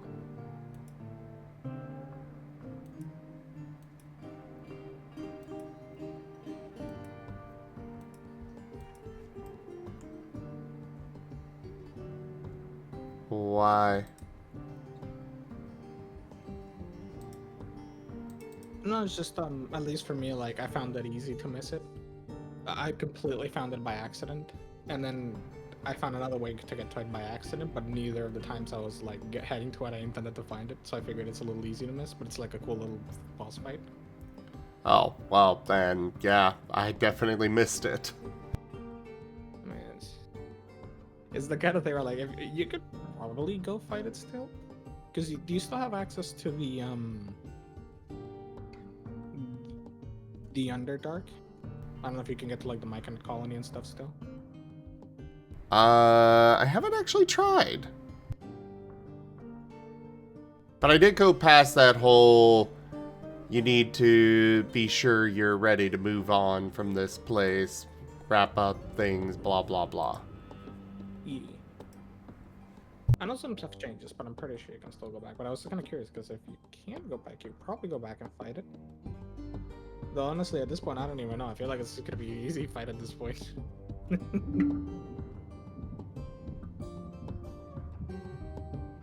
I just know it was the first like, oh fuck kind of boss fight I had in the game. But that's because it took me completely by surprise, and I was like 2 levels lower than the boss. So it did me dirty.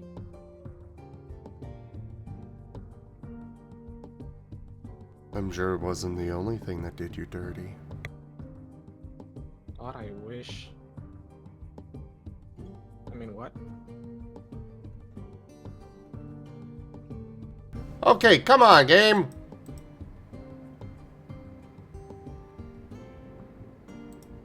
Oh, There, Wilson. add some more miners there.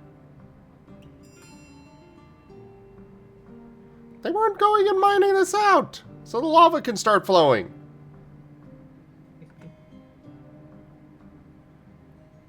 I'm still concerned by the fact that I was able to build a magma forge so early. I don't know what's going on there. Don't worry about it. What's the worst that could happen?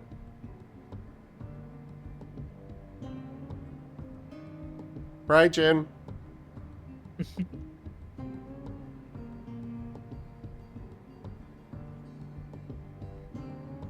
Hey, I'm allowed to do it. I have Sammy's icon. Even if I totally normally say that anyway with the little gremlin smell, knowing that you're being like, oh no. Right, Jin?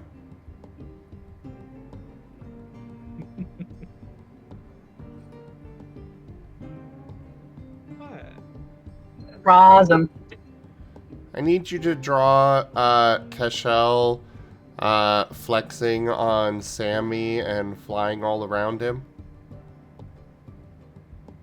That's also adorable. You got it.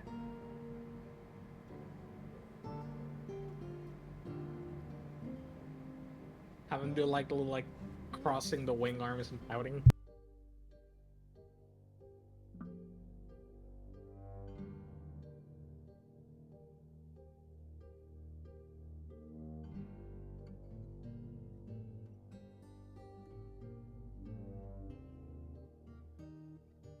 I like to imagine it like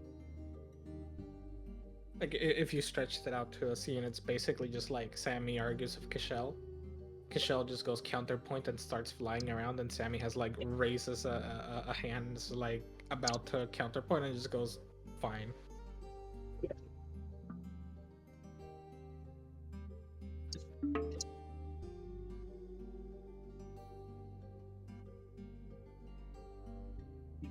Oh, that makes sense, Syria.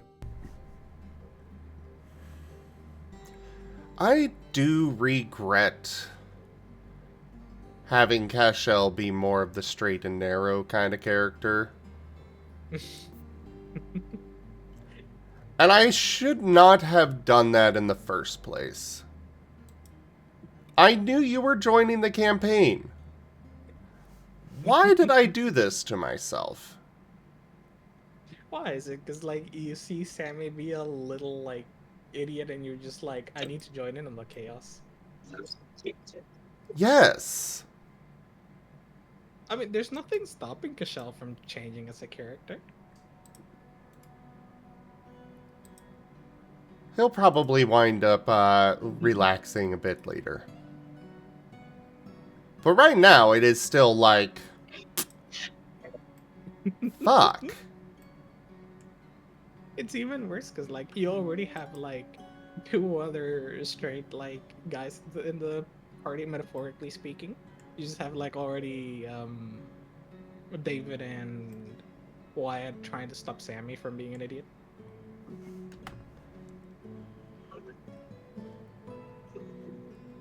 Works out perfectly. Um, Of course, I bring all this up, and meanwhile, I also was the one that decided, yep, we are going full crypto bro here, man!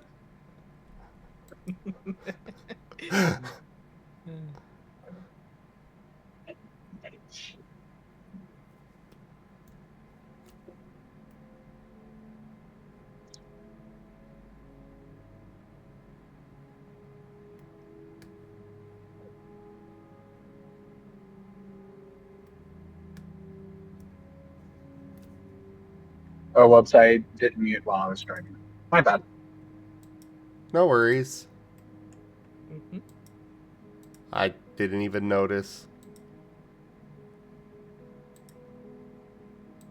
Yeah, I figure Discord noise canceling does a pretty good job of catching all the junk, but nah.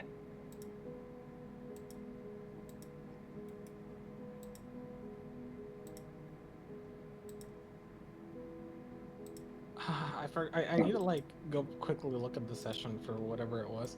The thing I found really funny in hindsight is the one scene where like Sammy's going to do like Sammy things and he gets interrupted and Ren pipes up and he just says something equally stupid completely on accident and I was just staring like, oh god, this is perfect. Sammy tried to make it bad and then Ren went to make it worse. I don't Is he remember going what to be naked when he transforms back? No, it wasn't that. It wasn't like just last session.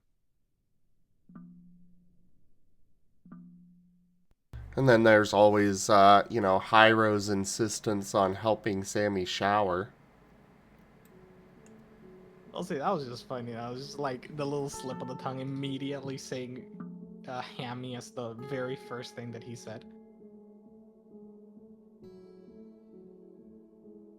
And there you went with the Sammy Hyro ship again.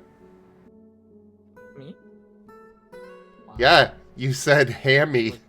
Well, yeah, because that was the first thing that he said. He wanted to say something and he said hammy. That was the first thing he said. Oh. That's why I poked fun at him, because I don't remember if he wanted to say Hyro or Sammy, but he said hammy instead.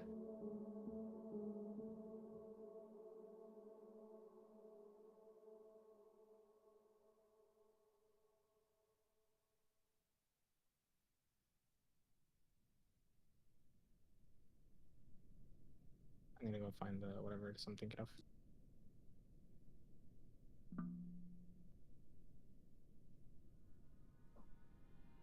My trip to Houston to visit Rim is going to take cost about $50, and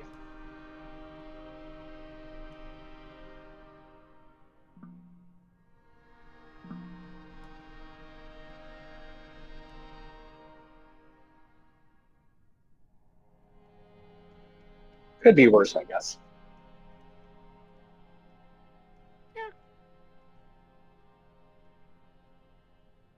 Yeah, you could be, needing to roll persuasion for how much you pay for gas. Because Ren's involved, well...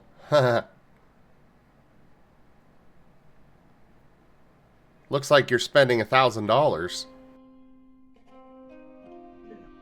I mean, you joke about that, but the entire reason why I'm so reticent about making that drive is the last time I did a big drive like that, which was TFF 2023. I drove the 3 hours to get to Dallas. I got to the DFW airport, which, mind you, the DFW airport is behind a toll gate, so you have to pay a toll to get into the airport parking. I parked in the airport, and then my radiator exploded, and I lost all of my coolant. So I had to get my vehicle towed out of the airport.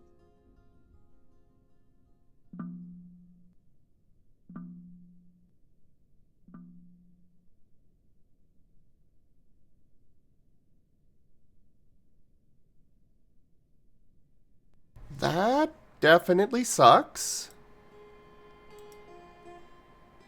Okay, there we go. Sorry, I was quickly looking to find it. I found a little bit of snippet that I found hilarious. Sammy's just like, "Oh, look, this clearly dangerous person. Let me just go say hi. You know, maybe they're nice. Maybe we can talk about something or get some more information, right? Not in like, hi, this is friend, but more in like, hi, let's make a good first impression. Let's see what comes out of this." And he got stopped, and Ren was just like, "No, don't talk to them. He's the enemy." And it's like, oh my god, I don't know who's worse. The person just blatantly going like, no, he's our enemy. We can't talk to him. Or Sammy being Sammy.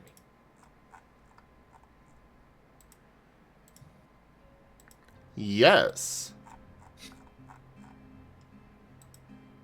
See, that's almost the kind of thing I would have expected from you being a gremlin, just deliberately taking like whatever chaoticness is gonna come out of Sammy's mouth and just going and making it worse, but like quote unquote unintentionally. But I guess my accomplice in this campaign will be Ren. Except unintentionally.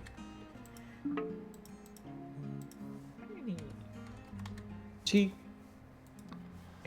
Well, Whispered. hello there, my good boy.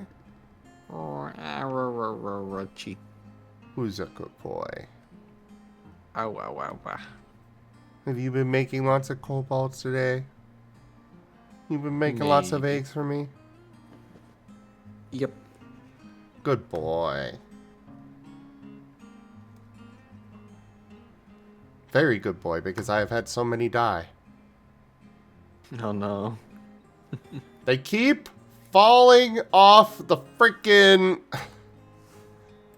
They keep falling into the waterfall. Happens. Put a fence around it.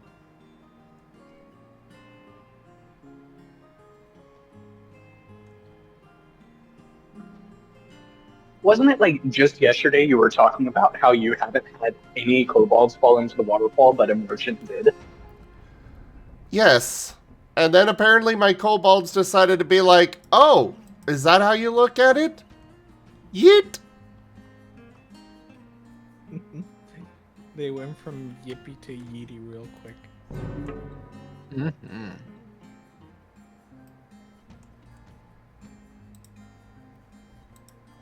And Serio, to answer your question, in my opinion, it's just based on party dynamics. Playing the straight-laced character can be so much fun if you're surrounded by a bunch of people that are very absurd and crazy, because then you get to say the funniest shit by just being completely deadpan straight-faced.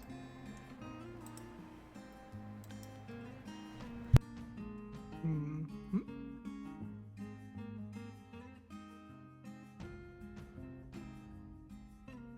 It all depends. Like, both can be fun. Both have their merits.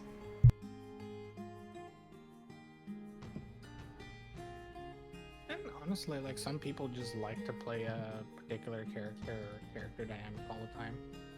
But sometimes it can be fun in the inverse for like always playing kind of the same-ish character, but you just play some in different situations. And then some people don't like to do. Some people like to switch around the character, in a campaign or just in general. Head up to the person. I mean, there's a reason why the straight man is an important part of comedic acts. It genuinely completes the joke. I prefer the gay man. They tend to be funnier.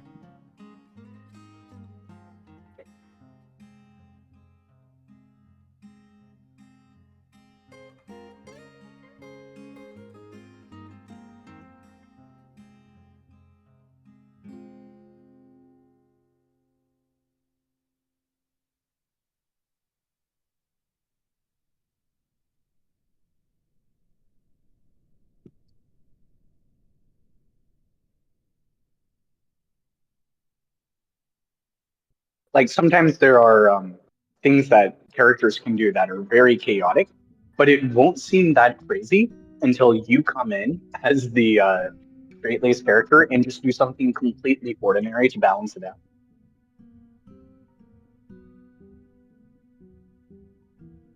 Not So wrong. really, I mean, it's a really easy example, right?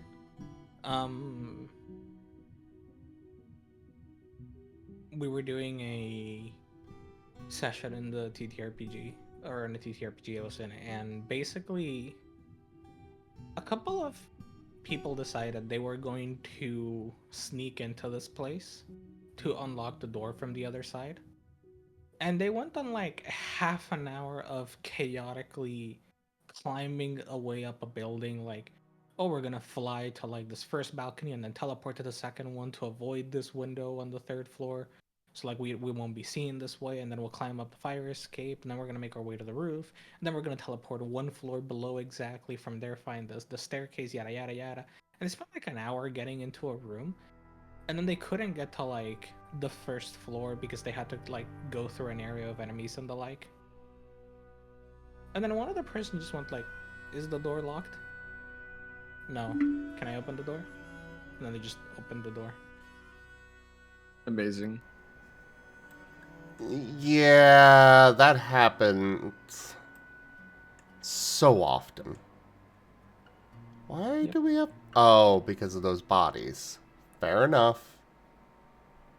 And to an Or like, extension, it was basically like the extension of that, because that character that opened the door tended to be the character who would look at everyone and just go, "Can I just do insert extremely obvious, simple course of action that we should have taken since the beginning?" Yes, yes, you can. Or like, for example, in Wild Traditions, like you've got Spike, who's a dead ghost that kind of sort of trolls everyone and is a little bit genre savvy.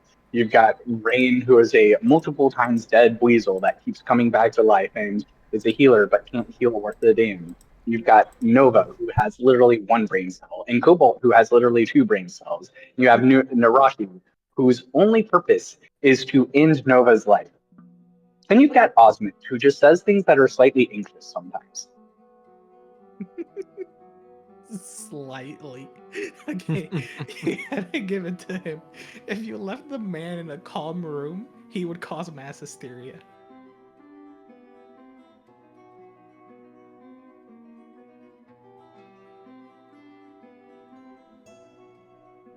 But yeah.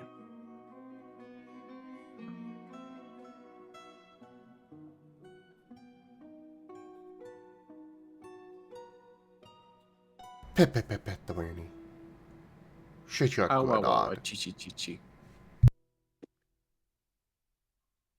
Cheat.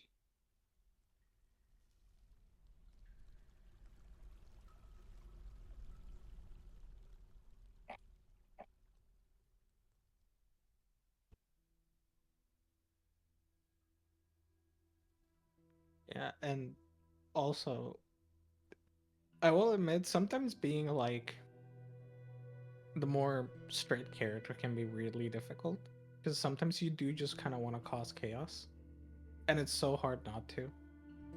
Yeah. Like so Like the me team, playing Cashel with Sammy around. you brought that on yourself. Okay, that's all I'm saying. I'm just saying that is incredibly difficult for me to stay playing the straight man. If it makes you happy, it's very convincing. I know. I know at least once I was wondering, like, I wonder if Zim's actually annoyed at Sammy's antics, or if he's just genuinely playing the character. But then I realized you're playing the character, like, really, when I was like, dang, it's about me fooled. Yeah, it was just playing the character. It wasn't method acting.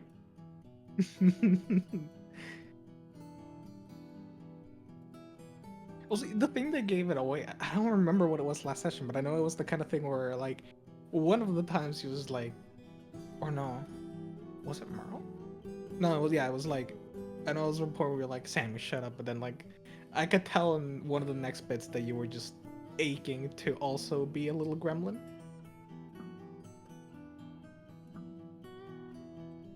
So I was like,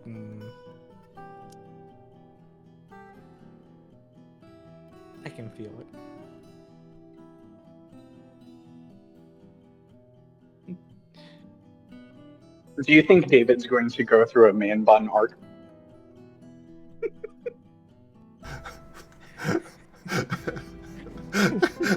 After the way he was shut down, probably. We should leave Wyatt in a room alone with that woman and just see if Wyatt will go through I want to cut off my man bun arc.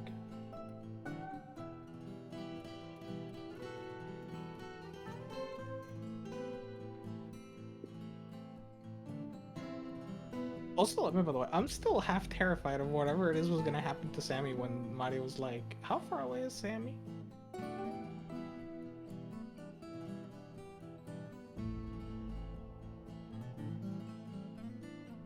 I still don't know what that was meant to be. I'm sure it's fine. It only could have been fine. What else could it have been? Oh, hi, Barry. There we were talking about Osmond. Yes, we were just talking about Osmond. He was summoned.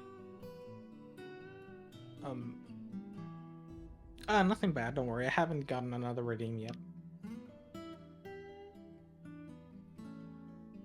We were praising Osmond for being the straight guy TM of the group.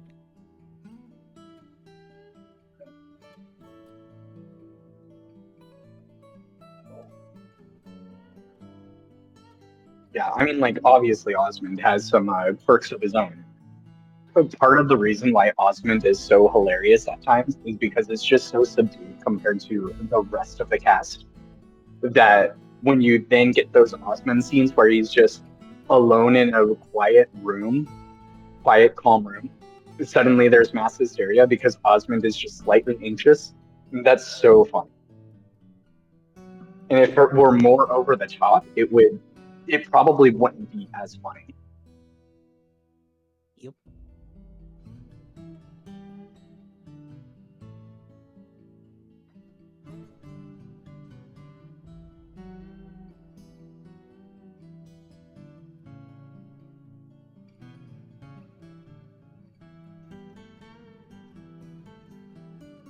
And so that's what I was gonna say that the thing that I find difficult about playing a more like straightforward character, right? So like the Griffin I have, right, it comes from a Fallout Equestria campaign, and putting together Fallout and putting together MLP leads to a lot of chaos. Now, like to a certain extent, originally the Griffin was the more chaotic of the group, and the people around the Griffin tended to be a bit less chaotic. By a bit, I mean pretty significant less chaotic. Like the Griffin was always up to the weird antics. And when we started the new version of this, like a lot of people basically ported over similar characters with some changes or like some more altered ones. And since I took the Griffin and I just went like, okay, this is what the character's gonna look like, but actually the character's a changeling, just disguised as a Griffin. And then I told nobody except the DM, and the DM was like, yes, I like this idea. I ended up telling some people later because it's been over a year and it's barely moved forward, so I've just been like, okay, I need to tell some people to get it out of my system. But I still haven't told a couple of people in the party who are completely in the dark about it, and I want to keep it that way because their reactions are going to be funnier. I know at least like one of the people was like, I was like, yeah, well, my character's a changeling, and they were like, what? What are you talking about? And then I pulled up the Excel spreadsheet and I clicked on a cell where I had made the text the same color as the background, and like there was a whole bunch of little hidden stats and feats, and they were like, oh, you didn't. I'm actually impressed. The entire character works like consistently within the system. It's just all disguised. There's like a single inconsistency, and it's just like a 5 stat points that are missing from one of the stats, from like the flight stat, because the changeling has like a +5 instead of a +10 that the Griffin gets. As it is the only clue that there possibly is if you even look closely, but I disguised it as like a -5 from other, and I just didn't specify. But the problem is like the Griffin has a very different personality to the changeling, and it was very funny to me when one of the other players was like, you know, I like this version of the Griffin. It's a lot less Griffin and a lot more like normal. And I was just internally cackling at the fact that I was like, yeah, this is a very different version of the Griffin. And in a certain way, it's almost the weird duality of normal, because the Griffin is basically more of like a Fallout protagonist, if you will. Basically, the chaotic like the chaotic partner, because we've been mostly running in duos. And then the Griffin and the partner just go places, and they do quests. They get to people and they just run down the dialogue tree of asking a bunch of pretty normal questions. And then they get into random shenanigans out of nowhere. But it's like the normal quote unquote standard approach. And then, you know, they do the quests and they get the rewards. And so you have like the Fallout standard. But one of the other characters is from a country where the apocalypse never happened. And you get the funny duality of the straight character without getting the straight character, because compared to a lot of the other characters, this character has a very normal behavior and fairly normal story. As far as they know, they don't actually know the full backstory. But so far, this guy's Griffin is just like, yeah, it's just a mercenary going from place to place doing quests. So everything else looks absurd by comparison. Like, oh, look, this character from the alternate dimension that has been sequestered away for 1,000 years. This character from like the kilometer-long bunker stable airship that has been floating around that got taken down and is now involved in this massive rope over quest, yada yada. No, it's just a Griffin walking around the wasteland doing things. And then we meet the character who's another player who is from the non-apocalyptic country, and it's like, well, you just like walk into people's houses and ask them all sorts of weird personal questions and expect them to give you jobs? Is that just what you do? Like, yeah, that's kind of weird. You just walk into places, ask people if they have jobs they can do, and then ask them for their life story. Weird flex, but okay. And then we got into like the momentary completely alien to the wasteland normal society, like, oh, what, you don't run around with like more guns than you could possibly ever need? You don't just like have a little arsenal in your pocket? Why wouldn't you? I mean, everything's deadly. What do you mean you have like a normal safe society? Who keeps order? The police? Well, what if I disagree with the police? Yeah, if I disagree with someone in the wasteland, I just shoot them. What's the problem with that? And a lot of exasperated conversationing.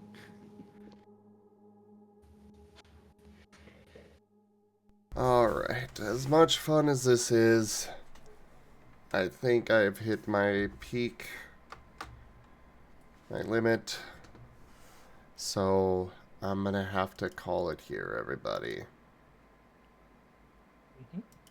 So, thank you all so much for joining us today for the stream. That was Dwarf Fortress.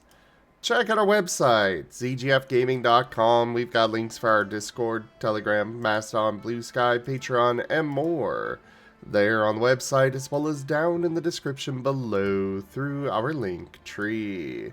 Thank you to my patrons, tippers, and subscribers. It is your support that keeps this channel alive and going. I could not do this without you guys helping out and supporting however it is that you do. Consider becoming a patron over at patreon.com/zgfgaming. It's one of the best ways to support the channel, though you can also do so by sharing the stream around, as well as grabbing some merch over at zgfgaming.store, commissioning one of the artists that I manage for, or by simply coming by and hanging out. But for now, thank you so much for joining, and I bid you all the most fondest adieu.